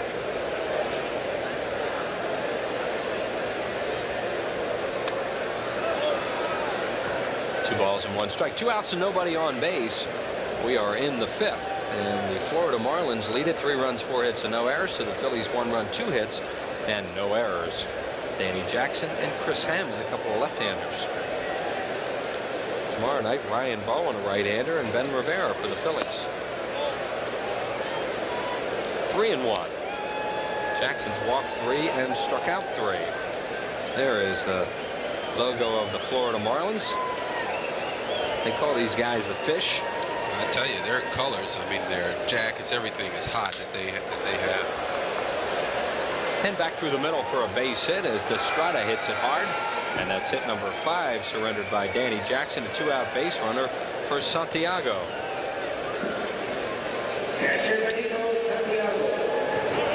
Chris, it's a fastball inside part of the plate, and that's just a nice swing put on that ball, not trying to do too much with it. Something you don't see from guys who are accustomed to hitting a lot of home runs. They're usually swinging from their heels. He was ahead in the count and made the most of it. Benito struck out his first time up, tripled off the wall in right field. In his second at bat, he is batting at .230. Pitches inside that triple for Santiago, his second of the year. Padres all-time home run leaders. Here's Benito in 3rd place. Well, I tell you, I remember when Larry Bowa was managing the San Diego Ball Club, and Santiago and Kruk came in. They were both of them hitting home runs, and the thing about them was they hit it to the opposite field. That was shades of that for Santiago in his last at bat. Kruk, since he's been over here, we know he hits the ball a lot the other way. They were promising players. And that is a great ballpark now, especially to hit them the other way, because the ball carries there and the fences are so low. 1-0 on Benito Santiago with Dave Magadan on deck. 2-0. Jackson not sharp tonight. He was very, very sharp in his last outing against New York, walking 1, striking out 5. Tonight, behind in the count quite a bit. One of those hang in there, battle through it nights, and he trails 3-1.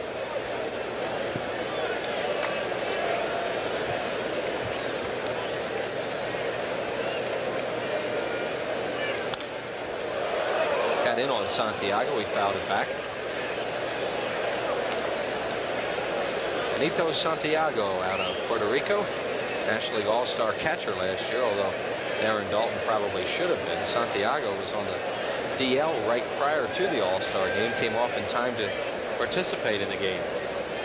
Doesn't appear we're going to have that problem this year. Not this year. Ripped the left foot foul and out of play. Darren Dalton will be elected this year to the All-Star team, and rightly so as a starting catcher. There's Darren.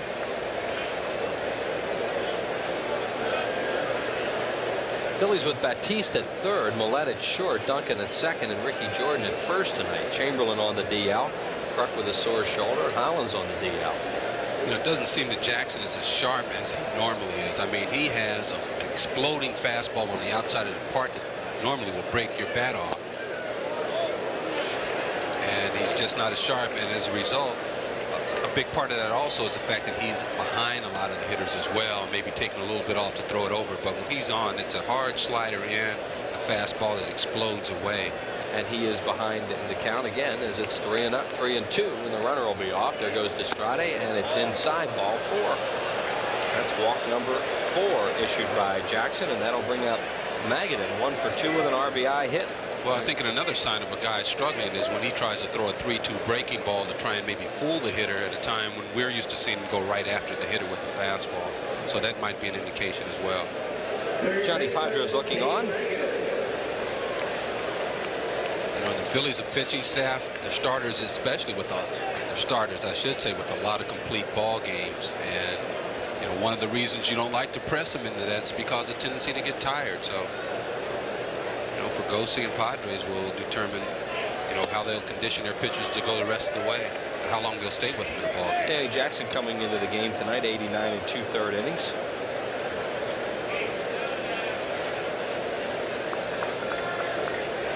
The ball's and a strike on Magadan.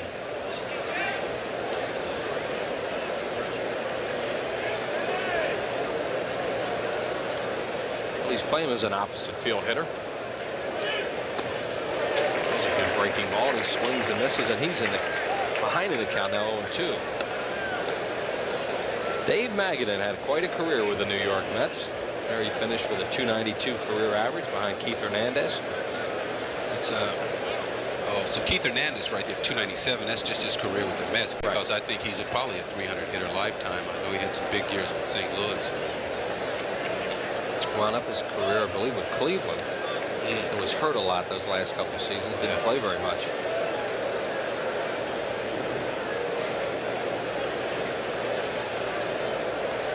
Estrade at second and Santiago at first with 2 outs and an 0-2 count on Magadan. Good hitters do that. Jackson threw him almost a perfect pitch away, and he just checked swing, fouled it off.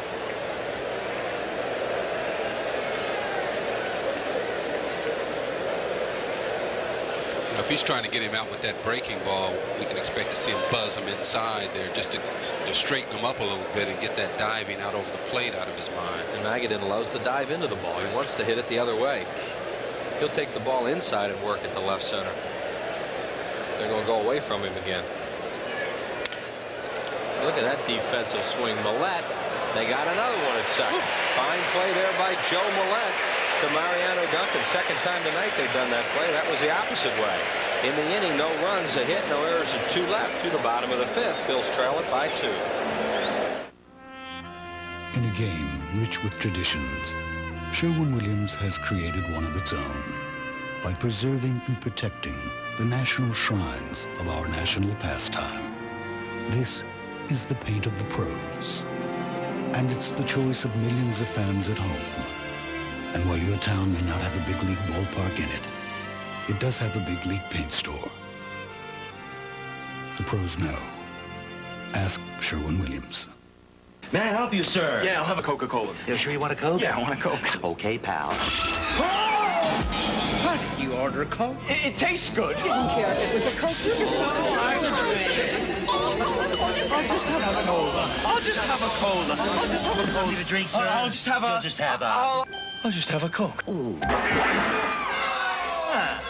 hear that, guys? A Coca-Cola. See ya, pal. Oh. When my doctor said to start exercising, I knew I wasn't 25 anymore. And that's when I called Bill, my nationwide insurance agent. Jim had some questions, so we did a nationwide care review. We talked about his financial plan, life insurance, disability coverage, even retirement. Yeah, we covered everything. It turns out Jim was okay just the way he was. Insurance-wise, right? Oh, right. The care review from Nationwide, because things change. Nationwide is on your side. By Nationwide Insurance. Nationwide is on your side. Your Nationwide agent in Thorndale is Al Hanscom. Well, a full weekend of baseball for you at Veterans Stadium and on television tomorrow night on PHL 17. Saturday night we'll be back at you on Prism. Don't forget we'll have the Upper Deck Heroes of Baseball game at 6 o'clock live on Prism. Tune in early for that. And then on Sunday afternoon, Charlie Huff is going to pitch in that game, the ancient knuckleballer for Florida Marlins. Marlins will be on PHL at 1:30. Talk about ancient. He's right. I know I came up in 1972, and in AAA, Charlie Huff was pitching for the Albuquerque Dukes. There he is. Struggling for a while. They took him out of the rotation. Now he's back in. Phillies whacked him around in the game down in Florida. There he is checking out the media guide. Which one is it? His own ball club, it looks like it. Grew up in that Dodgers organization, so you know he's probably looking for an edge somewhere. Phillies will go with Kim Batiste, Joe Millette, Danny Jackson, the 7, 8, 9 hitters due to face Chris Hammond here in the 5th inning. Batiste swings and misses at a changeup. Weiss made a good play on him his first time up, the shortstop. You know, I had something interesting happen. I had a chance to talk with Bill White and up in New York, and we were talking about the Dodgers and their tradition. And he said it was the same way when Jackie Robinson was playing, and he had a chance to play against Jackie Robinson. He said, get down to first base, excited about a chance to meet Jackie Robinson, the first black, and wouldn't say a word to him. Is that right? He said he wouldn't say a word to him. It was Dodgers and baseball first. Swinging a miss at another changer. That sounds like Gibson. He was that way. Exactly. I mean, when you grow up, though, idolizing these guys and get a chance to meet them and something like that, and then the guy won't talk to you, you can imagine what awakening that is. There is Charlie Huff. We'll see him on Sunday. 1 ball, 2 strikes now to Batiste, who's getting a lot of off-speed stuff in this at-bat. And he misses outside 2-2. Kim leading off the 5th inning for the Phillies, who have just 2 hits off Hammond. Kim hit a ball in the hole that you know, I thought he was going to have a chance to beat out, but they got him easy. That Weiss is a good shortstop. Strike 3 called on the outside corner. Strikeout number 3 for Hammond. 1 out here in the 5th for Millette. This is the same thing we saw happen to Ricky Jordan. You know, just outside. I mean, as a player, it's close, too close to take maybe, but it appears to be on the outside part of the plate, especially after he set you up inside with that changeup. All 3 strikeouts tonight called. Millette tries to hold on an off-speed pitch. Can't. See, that's what happens when you have that type of an off-speed pitch. The hitter will get it in his mind, and then you can sneak that fastball by him, and it locks them, and they can't even open up on it. There's a jammer to left. Conine broke back, but he's there and makes the play 2 down. The problem with this Florida ball club is if you get behind them late, they bring that Brian Harvey in, and he doesn't give up anything. We'll get to that later if he does in fact come in, but he's a terrific closer for Rene Deichmann. I'm generally out of here by the time you bring in your closers, big guy. You will not see him pitch tonight unless you go home and watch on television. Danny Jackson 0 for 1, struck out. Oh. Ripped right at the stride of the first baseman who makes the play. Phillies go 3 up and 3 down in the 5th. No runs, no hits, no errors, and nobody left on base. We're through 5, 3-1. It's a round world, genuine and true. It keeps on spinning and you always come through. And you're giving it your best. Proud to be your bud. Budweiser. Proud to be your bud. Proud to be your bud. Ooh, yeah. Proud to be your. Proud to be your bud. How about this Ford Ranger XLT? How about this Chevy S10 Tahoe pickup for $1,500 less? The XLT's got power steering. So's the S10. AM/FM stereo cassette. Sounds the same to me. Sliding rear window. Likewise. Plus, the S10 has more horsepower and 24-hour roadside assistance for $1,500 less with current incentives. Want to see our glove compartment? Check them out. It's your choice, America. But your local Chevy Geo dealers think there's really no comparison.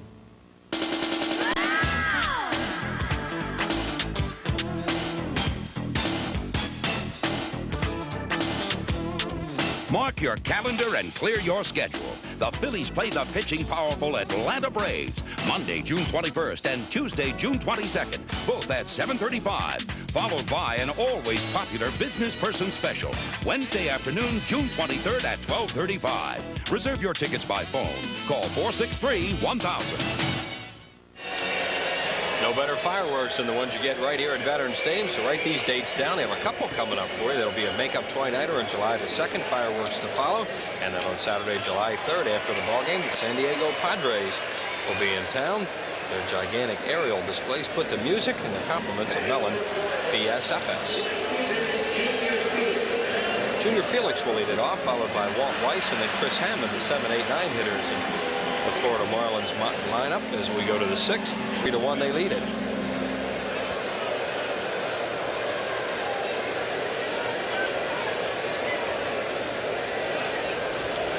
Felix 0 for 2 tonight. He was up with Florida. They sent him out after he had a horrible game against the Pirates, missing all kind of balls in right field. He went down to the minors for a while, and then they just recently brought him back. He does have power. He's hit 7 homers. Ground ball to short. Millette has it. Throws him out. 1 away. Millette's a steady defensive player. He's got a lot of work, or I should say some work to do on his from the offensive standpoint, but defensively he's sound out there. Makes all the plays, gets right down there, fundamentally sound. And here comes Weiss. He's also 0 for 2. He's grounded to Millette and flied out to Incaviglia in right field.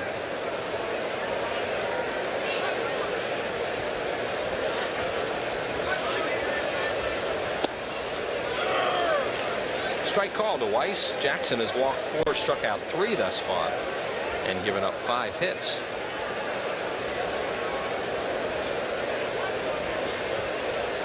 No balls and 1 strike on Weiss with Hammond on deck. Strike 2 call. Chris, I know you're the man with the info. Uh-oh. Now what? How close was this to happening, or is it still in the works? Nah. I don't think it was that close, to be honest with you. Can Batiste put any thoughts of it to rest, I guess? You say his money. It's money. I don't think that they really got close with it. I mean, they were talking about Carpenter. Some of those trades are made in the clubhouse too, Gary, as you well know, because you used to be part of that. Yeah, well, I used to be with Larry Boa. Yeah, and the players would make them up, then the media would run with them, and then they'd see if anybody'd salute it when he ran it up the pole. A lot like Clinton does with his economic package. You got a little political comment here, huh? Just kidding. But you were just going to be league president. Just kidding. 2 balls and 2 strikes.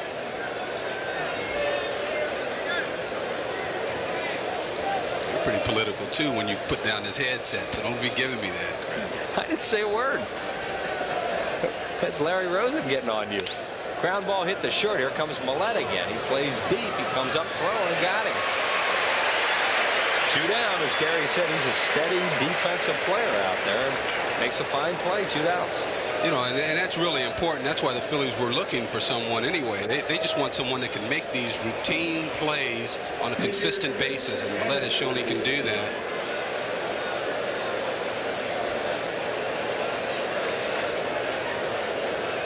Here is Hammond 0 for 1.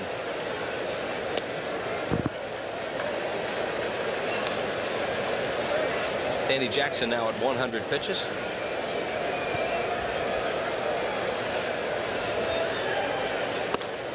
Larry Rosen will have Minding the Minors coming up for you.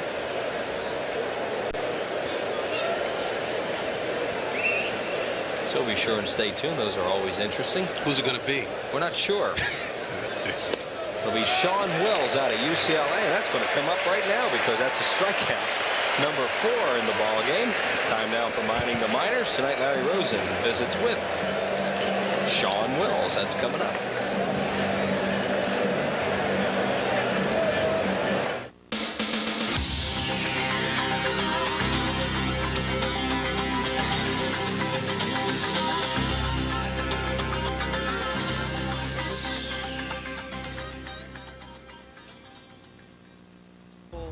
Meet Spartanburg outfielder Sean Wills, who was drafted by 3 different teams in 3 different years before signing with the Phillies after the 1992 draft. Wills is a speedy Californian who turned down those teams to be a wide receiver for the UCLA Bruins. My first season there went really well, you know, as far as football is concerned. So I decided to actually play then. And then the Expos drafted me, and I think that was the first year where money came into it, and so they didn't offer me what I thought that I was worth, you know. So I went back and played my last season there, and everything turned out well. You know, the Phillies drafted me, you know, kind of low, you know, but they offered me enough, and here I am playing baseball now. Wills is making steady progress after leading the New York Penn League in runs scored while stealing 32 bases in his first pro season. Well, Helmet Night is coming up on Sunday, July 4th. That's right, Helmet Night on a Sunday. The game will be at 8:05 against the San Diego Padres, an unusual starting time, so write that one down. All fans 14 and under get an official-looking Phillies batting helmet, red with the Phillies P on the front. On Sunday night, Independence Night, July the 4th at 8:05 with the San Diego Padres. 463-1000 for your tickets. If that was on Prism, you'd have said it, right? That's right. That is a ESPN Sunday night game. We will be on radio exclusively that night on the Phillies network. John Miller and your old buddy Joe Morgan will be here to do that one for you. Little Joe. Joe not able to make Saturday night's game because of a television commitment. Dykstra, Lenny has done his part tonight. He has walked twice and scored a run. Phillies are kind of stymied offensively tonight. Combination of the injuries that they have and also by a good job performed by Chris Hammond, who's trying to win his 5th straight game. I think we really have to point out that the job that Lenny Dykstra is doing offensively and defensively. And I know as when I played center field and they wanted me to try and lead off, it was so demanding on you physically that it's hard to maintain your focus and to do that year in. Here's a guy that has played almost every inning, and I mean he's expected to be the offensive catalyst and the defensive catalyst. So fatigue has to be a factor in Lenny's game at this point.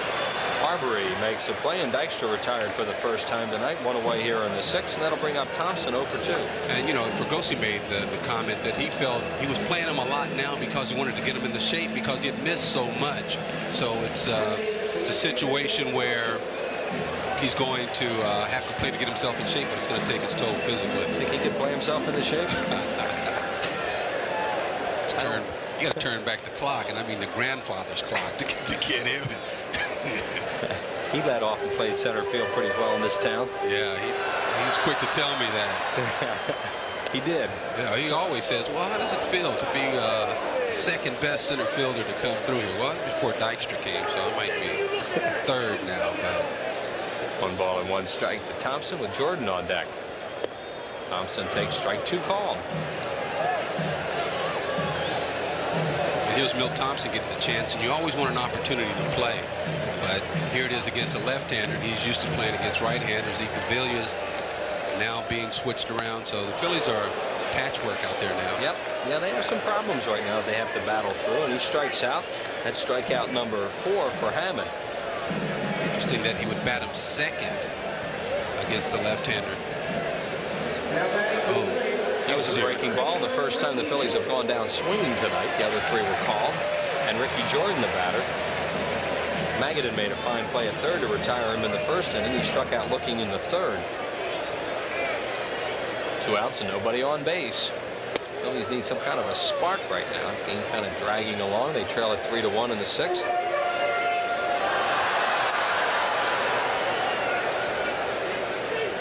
Jordan rips it but foul. 3rd base side. Got out in front of an off-speed pitch. There was a changeup down. He waited nicely, went down and spanked it, but you know, way out in front of him.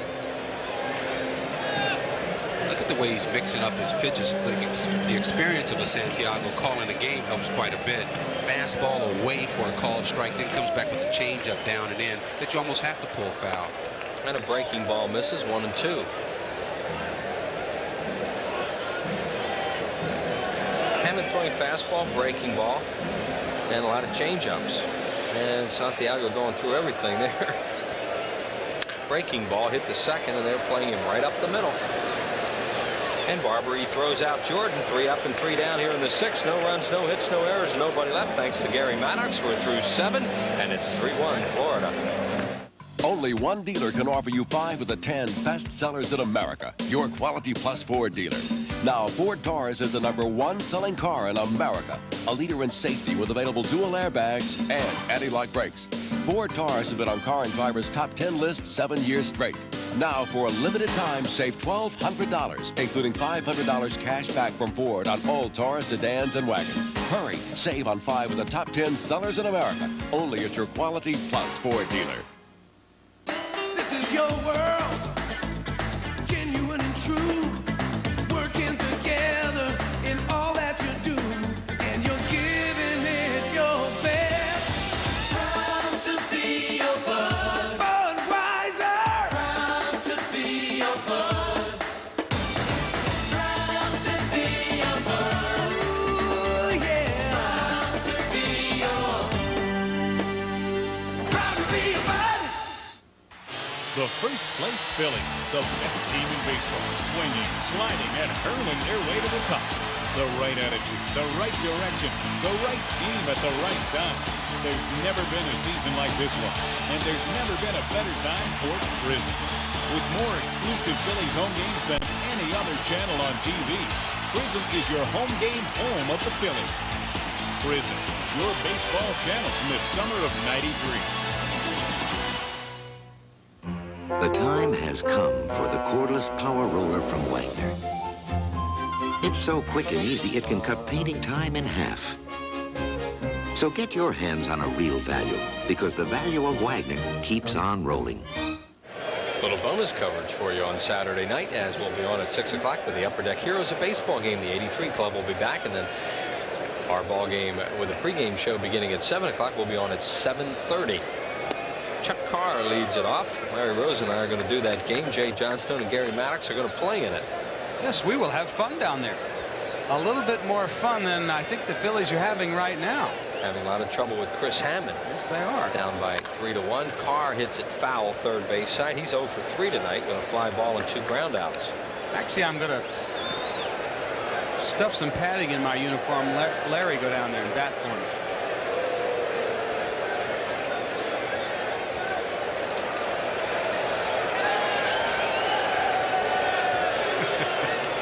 Birthday wishes tonight to Carl Zendrosky from Trenton, who's 31.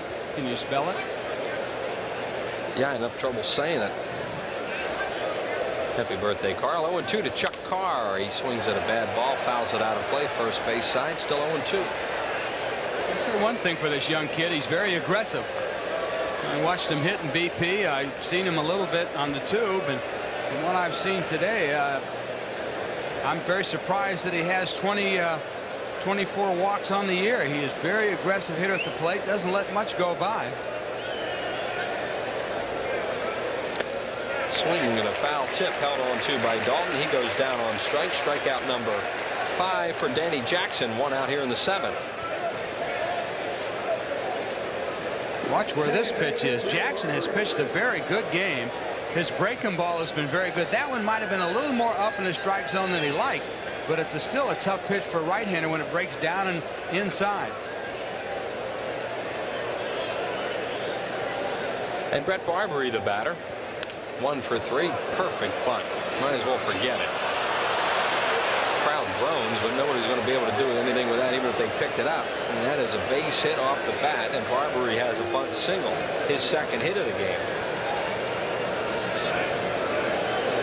He couldn't have rolled this any better. No, and bunting on turf is an art, because if you get the ball too close to the line, the infielder will let the ball roll foul. You almost really have to bunt the ball exactly where Barbary bunted that ball and make the fielders come in and collide. And they did. They collided a little bit, and consequently, Barbary on with a base hit. Jeff Conine, the batter. He's 0 for 1. He's walked twice and scored a run. Hit number 6 tonight for Florida. The Phillies get the bullpen up for the first time in the ball game. There's some guys out there doing a little stretching. Nobody started to throw as of yet. I think the Phillies are a little tired tonight, Chris, as we see West starting to stretch out there. Yeah, well, you have these kind of games, you know, we get in really late in the morning, but, you know, nobody wants to hear that as an excuse, and the Phillies don't want to make it an excuse. But, yeah, they did get in pretty late. It's one of those days, but Chris Hammond's done a heck of a job shutting them down tonight, Jay. Yes, he has. He's made some good pitches in good spots. That's what Chris Hammond has to do, as we mentioned earlier. He does pitch the spots. He's not overpowering. He'll move the ball in and out, and then what he'll do off his fastball, he'll change speeds with the changeup and the breaking pitch. And so far, he's limited the Phillies to only 2 hits. There he is. It's Chris Hammond basically looking. They had a day game yesterday in Chicago, so they were here. Florida came in yesterday, and they were here a little after dinner time. Oh, they got to enjoy some of the nightlife. Deep right center, long run in Cavilla, and he can't make it. Pete's having a tough game in right field tonight. Barbary is being waved around. Here comes Duncan's throw, and he'll score. And all the way to third on the play is Conine. And in Cavilla, a very difficult game in right field so far. And it's going to be another triple. That's the 3rd triple of the game for Florida. And as we watch Incaviglia go back for this ball, he looked like he came away limping a little bit. You can see that, as Chris said, having a real tough time in right field. He played that ball a little bit off his left shoulder. He should have gone more back towards the other side. See how he had to reach back over the top of his right shoulder? And usually, Pete has been in left field the entire time here at Vet Stadium. Tonight, Jim Fregosi puts him in right, and he's paying the consequences. Wes Chamberlain is on the disabled list. He is not able to play, of course, for a couple of weeks. He would be in right field tonight. Incaviglia would have been the left fielder as De Leon gets up and starts throwing. 3rd triple tonight for Florida. For Conine, his 23rd run batted in. Phillies are going to have to play the infield in now for Destrade. They trail at 4-1. Jackson's going to work from the windup, and the pitch is low, ball 1.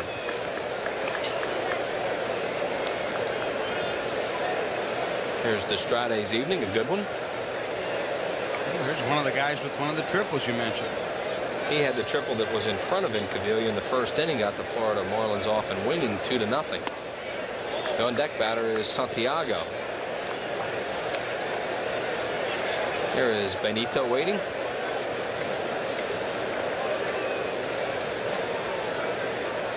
Pete Incaviglia banged into that wall out there. It looked like he hit his toes. And the Phillies could ill afford to lose him. No. He did come away from the wall limping a little bit. It looked like he jammed something when he went into it. But we'll see. He has had a very tough time out there tonight. This guy is so competitive. He's not pleased with himself, obviously. Destrade, a chopper to third. Batiste, a tough play, throws him out and holds the runner at third. But Kim Batiste makes a fine play to throw out Destrade and keep Conine at third base, and there are now 2 outs and everybody can back up.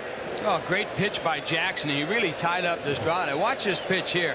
Ball came right down and in, almost out of the strike zone. As you said, Batiste coming in really had to make a fine play because he had to throw with his momentum going towards home plate, and off balance though, and he made a nice throw to Jordan. And there wasn't much that Conine could do but just stand there and look at him. Here is Santiago, 1 for 2 tonight. He has a triple and a run scored. He's walked and struck out. Foul away to the upper deck, right side.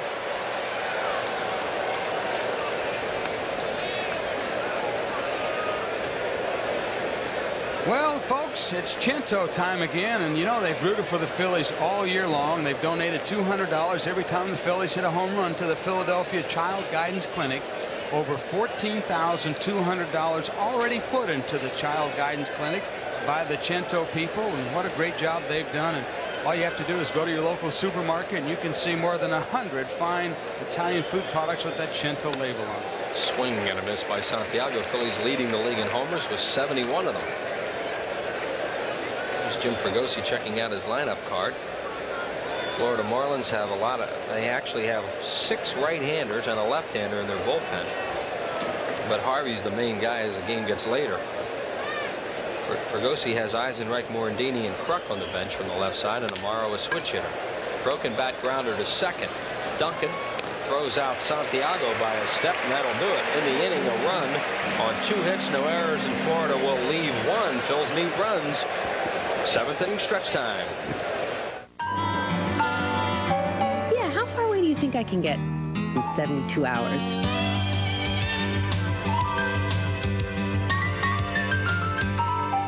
I wouldn't trust my car past the city limits. For the way you travel today more than ever, The smart money is on budget.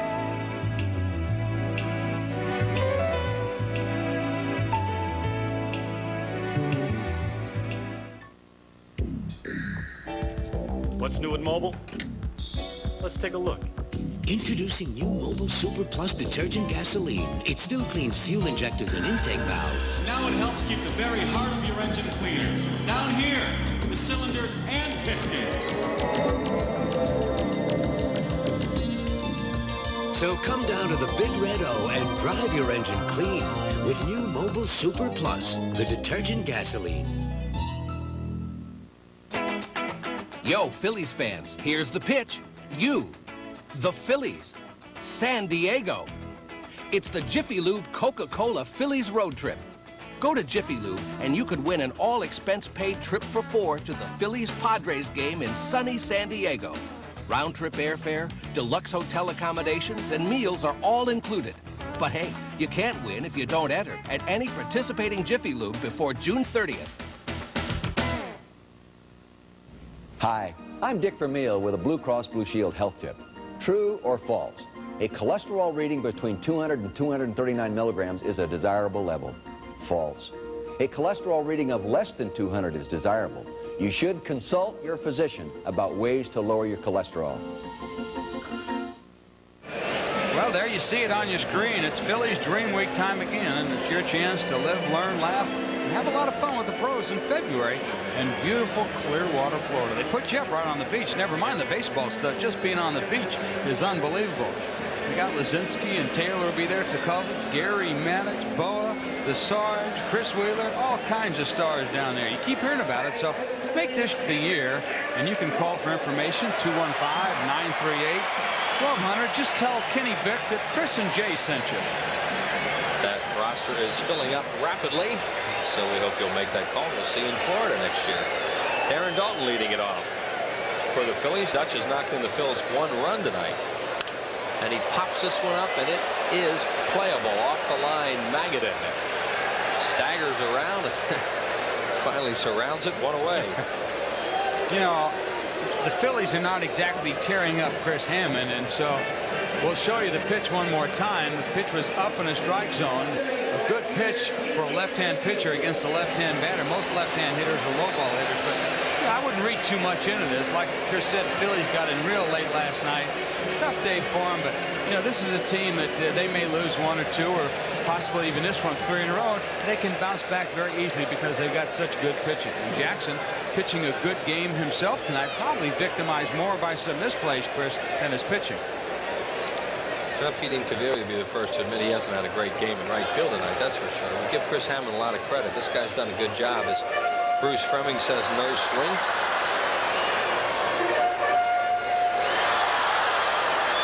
Marlins have scored 36 runs in the 6 wins that Hammond's had this year, so they scored some runs for him. Tonight they scored 4 as he leads it 4-1.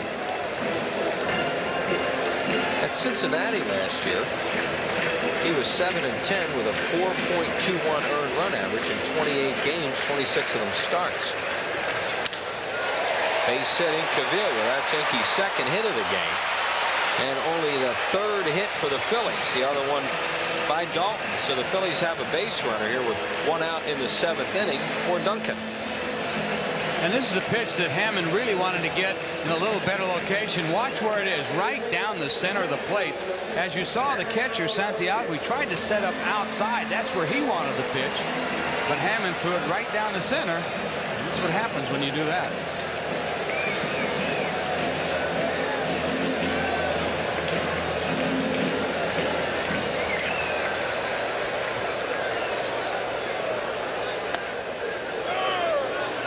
Duncan takes strike called. He's hit a fly ball to right and grounded to second. 75 pitches for Hammond with 1 out in the 7th inning. Has 2 walks. That came a while ago. One of them in the 1st, the other in the 3rd. So he's settled down and pitched well. Duncan, a big fan of the ALS Foundation, donating $100 for every hit he gets, $150 for a double, and $175 for a home or triple, and $200 for every RBI that he gets this season. So Mariano Duncan doing his part.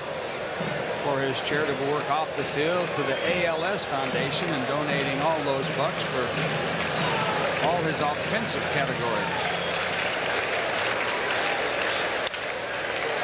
Magadan bobbles. Might have lost the double play.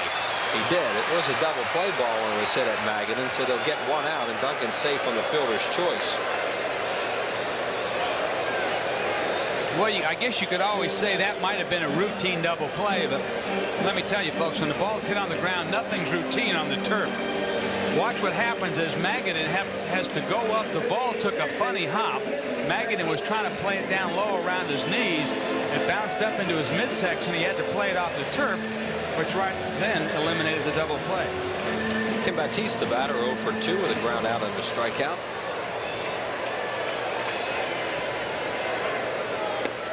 Talk about something making a change for Hammond. He changed his uniform number from 38 to 11, and since that time he's 6-1. Yeah, did you get the reason why he did that?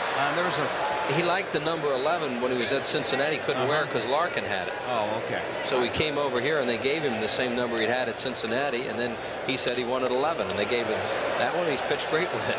Well, that just goes to show you it's all in the number. All in the number.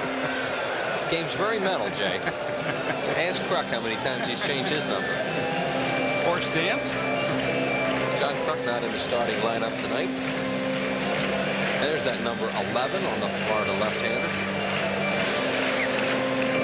You know how they ended up with the name the Marlins? Their owner is a very avid sport fisherman. He just called it another balk. And that would have been a strikeout.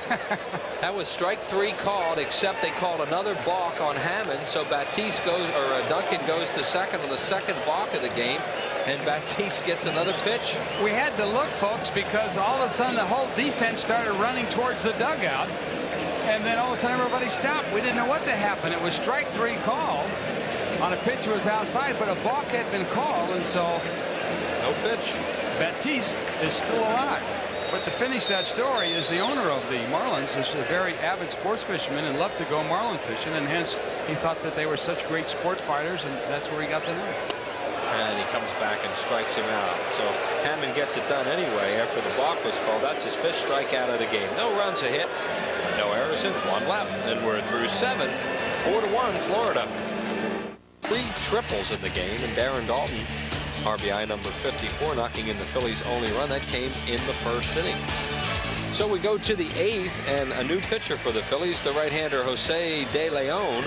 De Leon had a start this year in an emergency start when Mulholland couldn't go against Florida down in Miami. There are the overall numbers on Jose, the right-hander, pitched in a ball game at Montreal the other night.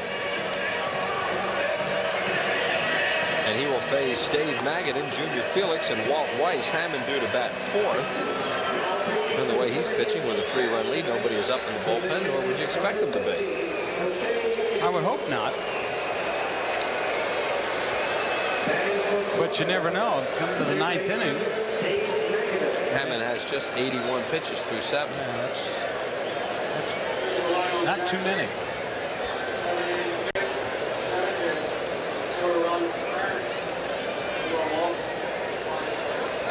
Dave Magadan 1 for 3 with an RBI hit in the 4th inning. Danny Jackson 7 innings, 7 hits, 4 earned runs, 4 walks, and 5 strikeouts as he departs. De Leon's first pitch is a breaking ball high for ball 1. De Leon with fastball, breaking ball, and forkball. Has not pitched much this year, as you saw those numbers on him.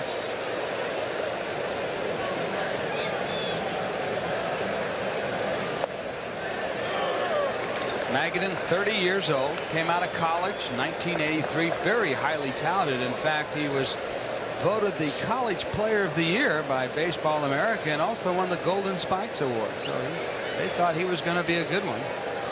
Another player out of that hotbed for baseball, Tampa, Florida. He's a nephew of Lou Piniella. 6'3", 205. In his years with the Mets, his best year was 1990, where he hit 328. Last year he hit 283 in 99 games, and he's always been a pretty good line drive hitter. Very surprised myself that the Mets let him get away.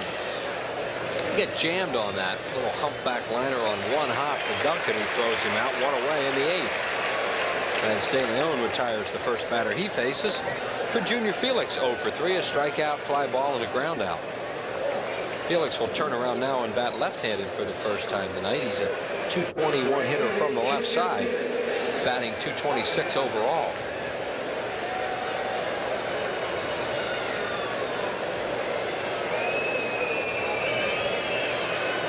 Game is held up a little bit right now as the second base umpire Ed Montague moves over from one side of second base to the other. And now here we go. Breaking ball inside. 4-7-0 Marlins, 1-3-0 Phillies. See, the Blue Jays originally signing Junior. We used to see Junior in Florida quite a bit. Sure. Playing for Toronto. Pretty good scout that just saw him in a track meet, decided he was going to be a good baseball player. So he had one tool, huh? I guess so. Knew he could run. He was a javelin thrower. Thought he had a good arm. Outside, 2-1. Well, last year he had a pretty good year with the Angels. He had 72 RBIs, led the Angels in that department. And 31 of those RBIs either tied or put the California Angels ahead. So in the clutch, he was a very good hitter for the Angels last year. De Leon misses outside, and it's 3-1 now on Junior Felix with Walt Weiss waiting. And then Chris Hammond the follow.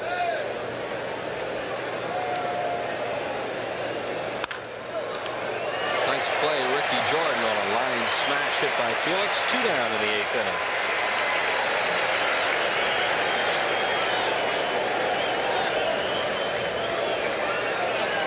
Ricky Jordan displaying some of his defensive skills. Not too many people think of Ricky Jordan as a very good first baseman, but Jordan, with a good outstretch, quick jump on that ball, was able to snag it.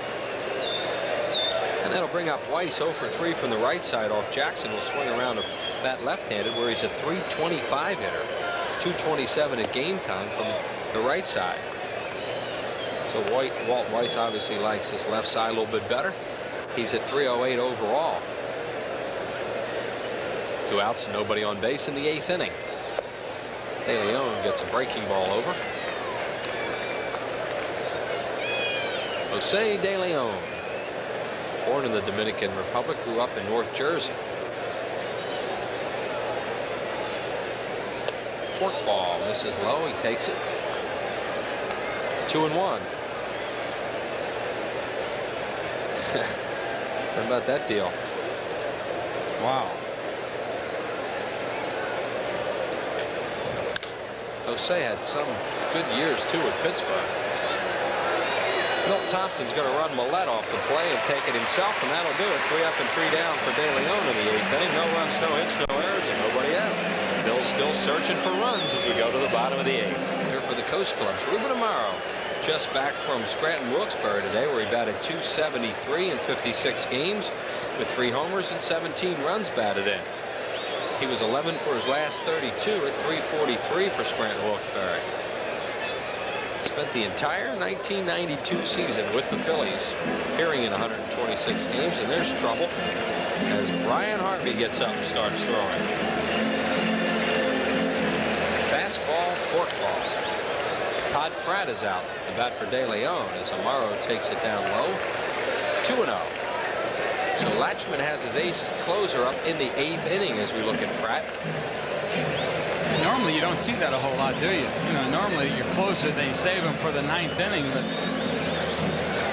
Well, they just lost 3 straight in Chicago. I don't think he pitched in the whole series, so he's well rested. We were talking about that the other day. I had a chance to play in a Heroes game in New York with Raleigh Fingers, who was inducted into the Hall of Fame recently. And the fact that Dick Williams said, as this one's popped up down the first base side, Raleigh going over in foul territory makes the catch. As Dick Williams said, he said, can you imagine if I'd only pitched Raleigh Fingers just in the 9th inning, how many saves this guy would have got? I used to bring him in the 6th and 7th inning sometimes. He said one day he pitched 8 innings. I brought him in the 2nd inning. And, you know, yeah, it was different than the way that the role of closers changed so much now. Everything has changed, but he was just remarking on the fact that, you know, with all the saves that Raleigh Fingers did get, imagine if he would have saved his arm by only pitching him in the 9th today as they do Eckersley and a few other guys. Lee Smith. Fingers was a starter at one time. Todd Pratt takes a changeup outside. Pratt pinch hitting for De Leon. He is 1 for 3 as a pinch hitter. 1 out here in the 8th.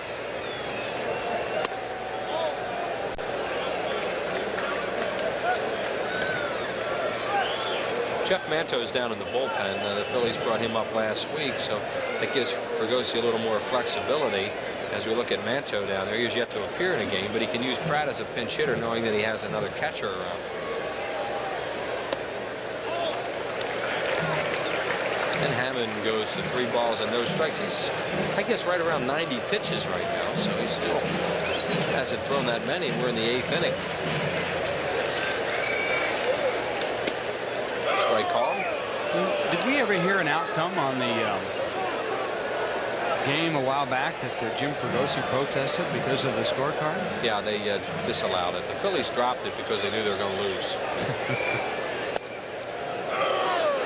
You're trying to say that their eyes were lying to them. They saw it on there, but by the time the card got to wherever it's supposed to go, it didn't say that. Well, all I can tell you is from what they were told, they were going to lose. No. Pratt hits it to right center field, fairly deep, but a play for Felix, who waits. And there are 2 down. So both pinch hitters are out here. 2 outs and nobody on base. To Dykstra, 0 for 1 tonight with 2 walks and a run scored. The Phil's only run. Did that come from Bill White's office? Or? Yeah, that came from the league office from Bill White. A lot of controversy over what's happening with the National League office. Bill White looking to retire. In fact, both league presidents looking to retire. Well, baseball has a lot of work to do. League offices, a commissioner, new basic agreement. They announced expanded playoff system today, but they still have to decide exactly how they're going to do that. So a lot of news will be coming out of this sport in the next few months, that's for sure. I would think so. Season. Hopefully they'll be able to get all matters solved by spring training. And Hammond just pitching great tonight. No balls and 2 strikes. He's the story of this ball game right there. This left-hander trying for his 5th straight win. The Marlins have won 8 out of his last 9 starts, also on their way to 9 out of 10 if they continue at this pace. So when he pitches, they've been winning. 1 and 2. You can see what he's done so far. Can't get much better than that. And he leads it 4-1 with 2 outs in the 8th inning and nobody on base for the Phillies. And he's thrown a very low amount of pitches also. 1-2 pitch to Lenny. Trying to check on a breaking ball and did. He appealed to third. And Mike Winters, the third base umpire, agrees.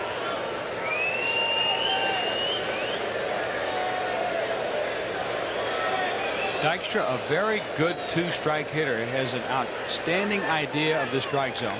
Will take a pitch 2 to 3 inches outside. Popped it up, playable in the infield. Shortstop Weiss, Barbary. Weiss wants it near the bag. And another 1-2-3 inning for that Chris Hammond. In the inning, no runs, no hits, no errors, and nobody left. And Chris Hammond and the Marlins lead it 4-1 after 8. 0.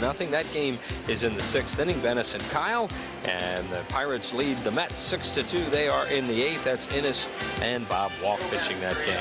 Let's take a look at the American League, where Detroit beat Cleveland by a score of 9-5, and another final Oakland over Chicago. They're tied 4-4. Minnesota at New York. That game is in the 7th inning. Bernie Williams has his 6th of the year, and Mike Stanley, number 8. Toronto 4, Boston nothing in the 7th inning. Leiter and Quantrill. And that's it. Texas and California later on. Here are the changes for the Phillies. Mickey Morandini moves into the game to play at second base. Mariano Duncan will move over and play shortstop. And the new pitcher for the Phillies, the left-hander Mark Davis. 38,855 tickets sold for this ball game tonight. Nice crowd. Big crowd expected tomorrow, Saturday, and Sunday. Oh, naturally, they're all coming out Saturday for the old-timers game, and Sunday, it's your day. Father's Day. Not me. And if you folks forget, don't forget, take care of dear old Dad. Dear old Dad on Sunday, that's correct. A lot of fathers will be out here with their families. Here's Chris Hammond, who's had a great game pitching. Tonight he's 0 for 2 with a walk and a strikeout. Guy's a good hitter, batting at 200 even. In the Chris Hammond show so far tonight, a very fine performance by the left-hander. Did he get him? No. Looked like Davis might have kicked that ball with his foot, or something slowed it up. And Hammond really hustling beats it out. We mentioned earlier what a good base runner he is, and he gets on base quite a bit. Ball was a pitch on the outside part of the plate. Davis looked like he tried to knock it down with his foot. Something did stop it, but Duncan took that one extra step to throw. He didn't have much on it, and Hammond, as Chris said, gets down there pretty good, was able to beat it out. Nice call by Fleming. Not bad for a guy who's pitched 8 innings on a hot night, huh? Yeah, just streaking down there. This guy really shows you something, the way he's playing. He did throw his foot out, and that's what it hit. He does this on purpose. Watch him kick his foot out. Right there. And you see the ball hop up in the air, but what happened was it had Duncan going towards behind the bag, and he had to change directions. Consequently, probably cost him an out. Chuck Carr looks like he's up there to sacrifice. He's 0 for 4 tonight. Mark Davis on behind Jose De Leon, who relieved Danny Jackson after 7 innings. De Leon, 1 perfect inning. We are in the 9th, and the Phillies trail it 4-1. They've been out hit 8-3.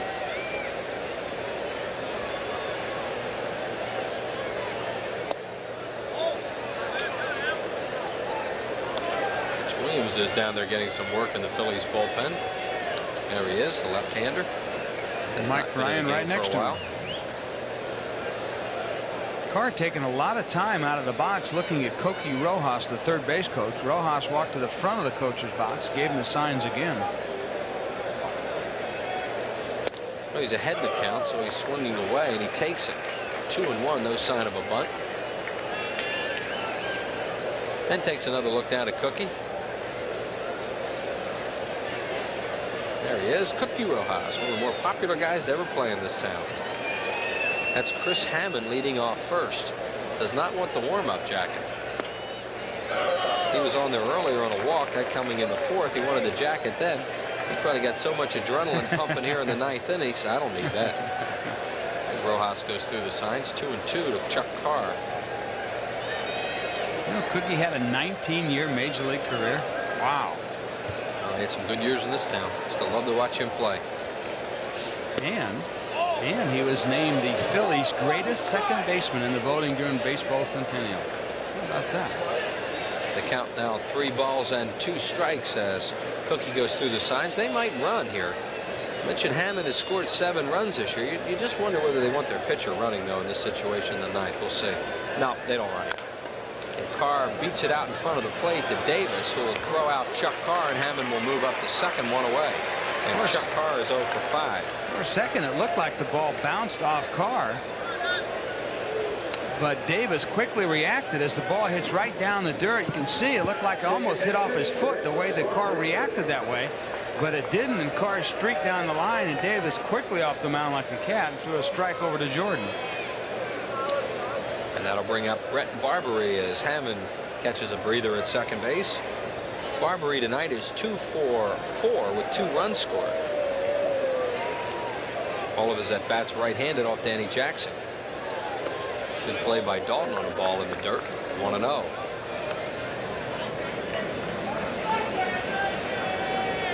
Barbary, another one of the guys in baseball that's fathers played baseball back in the late 60s, played in the Dodger organization. He's hit well since coming off the DL with an elbow problem.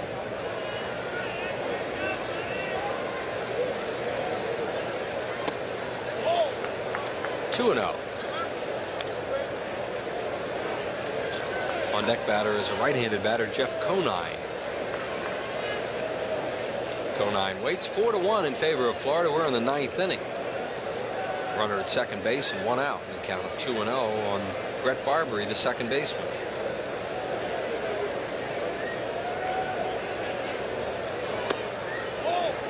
And it's now 3-0. Phillies pitching have walked 4 batters tonight, all of them by Jackson. Then he also had 5 strikeouts in his 7 innings. 3 balls, no strikes to Barbary.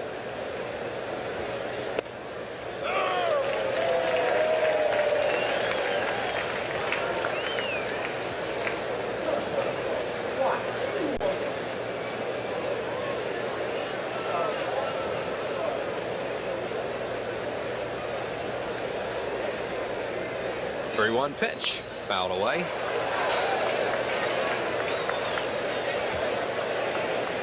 Look at the selection by the Marlins in their expansion draft pick. He was the 6th overall pick.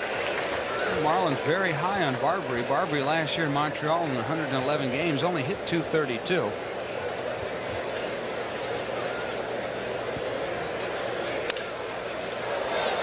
He hits a breaking ball in the air to center field where Lenny Dykstra waits.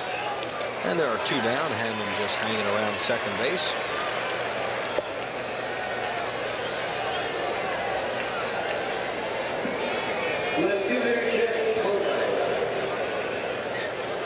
And Conine, the batter, walked and scored in the first, walked in the third, popped out in the fifth, and then tripled off Incaviglia's glove in the 7th inning, knocking in a run, his 23rd of the year.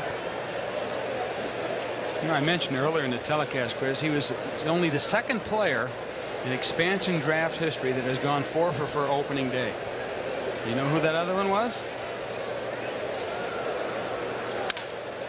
Ground ball, base hit, right field. Incaviglia up with it, and they will hold Hammond at third. Incaviglia charged that ball well, and there's no way Cookie Rojas wanted to get his pitcher into some contact at home plate. So he wisely held him there, and he's sucking a little wind at third, it looks like. Yeah, just a little bit. Conine, a very good opposite field hitter, got the pitch out over the plate, went right with it. The hole was there. And the answer to your question is Lou Piniella, huh? Yes, yes. The only other guy ever to get 4 hits on opening day for an expansion team was Lou Piniella, who was with Kansas City at the time. So 09 against the Dodgers, Oral Hershiser at the beginning, and the rest of the staff got 4 hits opening day down in Florida. Here's Destrada. As you see, he's had a good game with a couple of hits. Beats 1 foul at the plate. One of 3 Marlins batters tonight to collect a triple. Phillies trying to keep it to 4-1 as they have shown little or no offense in this ball game. Just 3 hits, and they trail at 4-1. Marlins have runners at the corners with 2 outs in the 9th inning. The pitcher, Chris Hammond, is at third.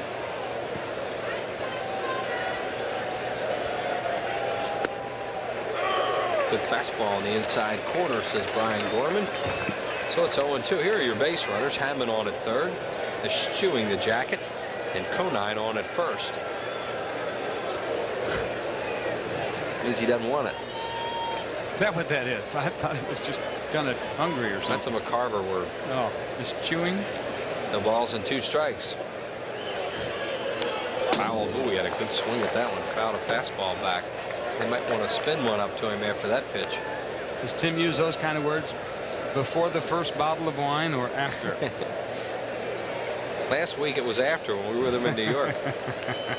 Yes, you did go out with him, didn't you? Yeah. No balls and 2 strikes on Destrada. You look at that young man, he's 6'4", 235 or so. First foreigner ever to lead the Japanese baseball in home runs 3 straight years in a row. So that's pretty good distinction for that young man. First foreigner ever. And in those years, by the way, to give you an idea how well he hit over there, he hit 41 last year, 39 the year before, and 42 the year before that. Breaking ball, and he struck him out. A backdoor breaking ball, and down on strikes goes Destrada. Strikeout number 1 for Mark Davis. No runs, 2 hits, no errors, and 2. And Milt Thompson, Ricky Jordan, and Darren Dalton due to bat.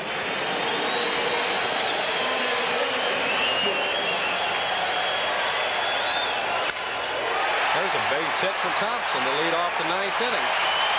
And Brian Harvey's starting to get serious out there in the bullpen for Rene Latchman's Marlins. Oh, I'm sure Latch and his brother Marcel will watch him very closely as we see Harvey warming up. Harvey, as Chris mentioned earlier, fastball, forkball, one of the best in the business.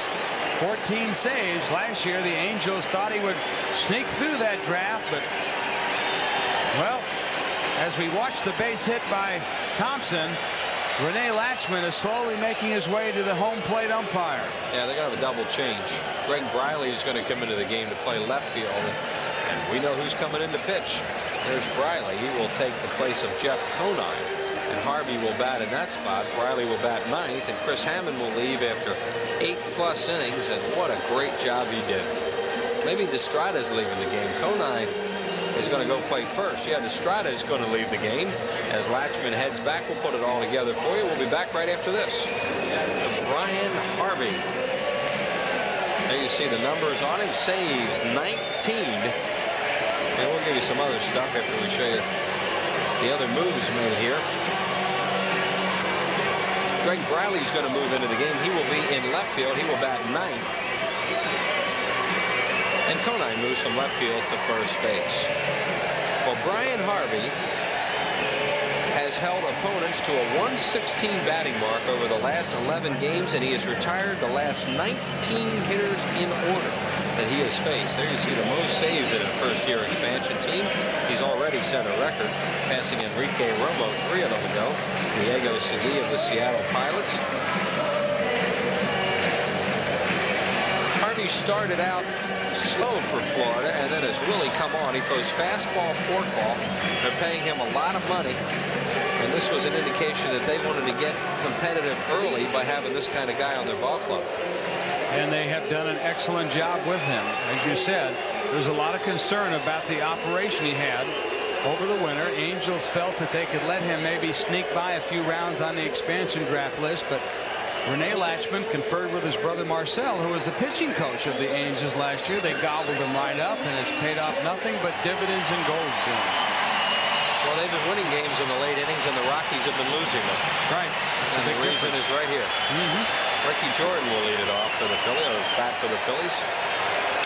And he fouls it away. Harvey, from all reports you see on him, what we saw him the first time, he doesn't throw much other than fastball, forkball. Here I come, hit me. Well, he's only in there usually for the 1 inning, and his fastball is over 90 miles an hour. His split finger pitch or his forkball, basically he almost uses it for a changeup. 19 saves and 1 win this year for Brian Harvey. And the Marlins have 30 wins.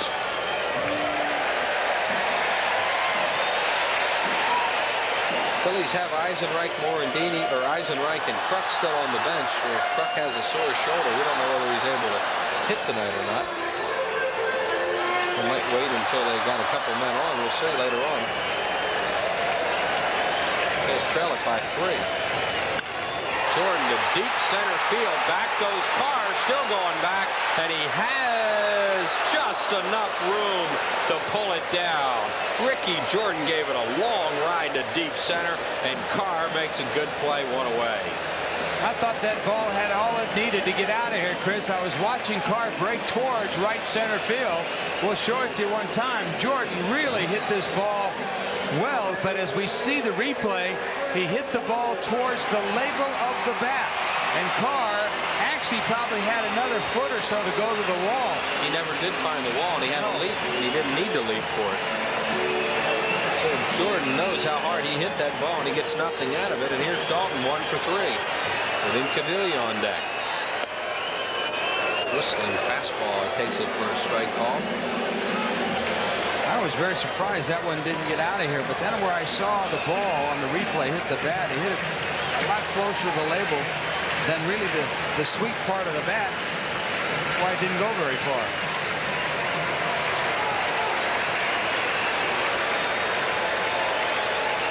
Dalton really wanted that pitch back. He thought he might start him with a forkball, and he threw a fastball right down the middle. To center field. This one's a lot easier for Carr. 2 outs. You don't see Harvey throw the same pitch twice too often. After the pitch right down the middle, he came back with the split finger pitch, and you can see Dalton had to go down after it. And he's now retired 21 straight batters. And the last hope for the Phillies is Incaviglia, who is 2 for 3 tonight. That's 2 of the Phillies' 4 hits. Phillies have 4 hits in the game. They are all singles. Marlins have 9, and they have 3 triples in that mix. So Harvey trying to nail it down now for Chris Hammond. Incaviglia trying to keep it going. Regarding the line at third, and Conine playing off Thompson at first. And Incaviglia pops it up, and this ought to do it.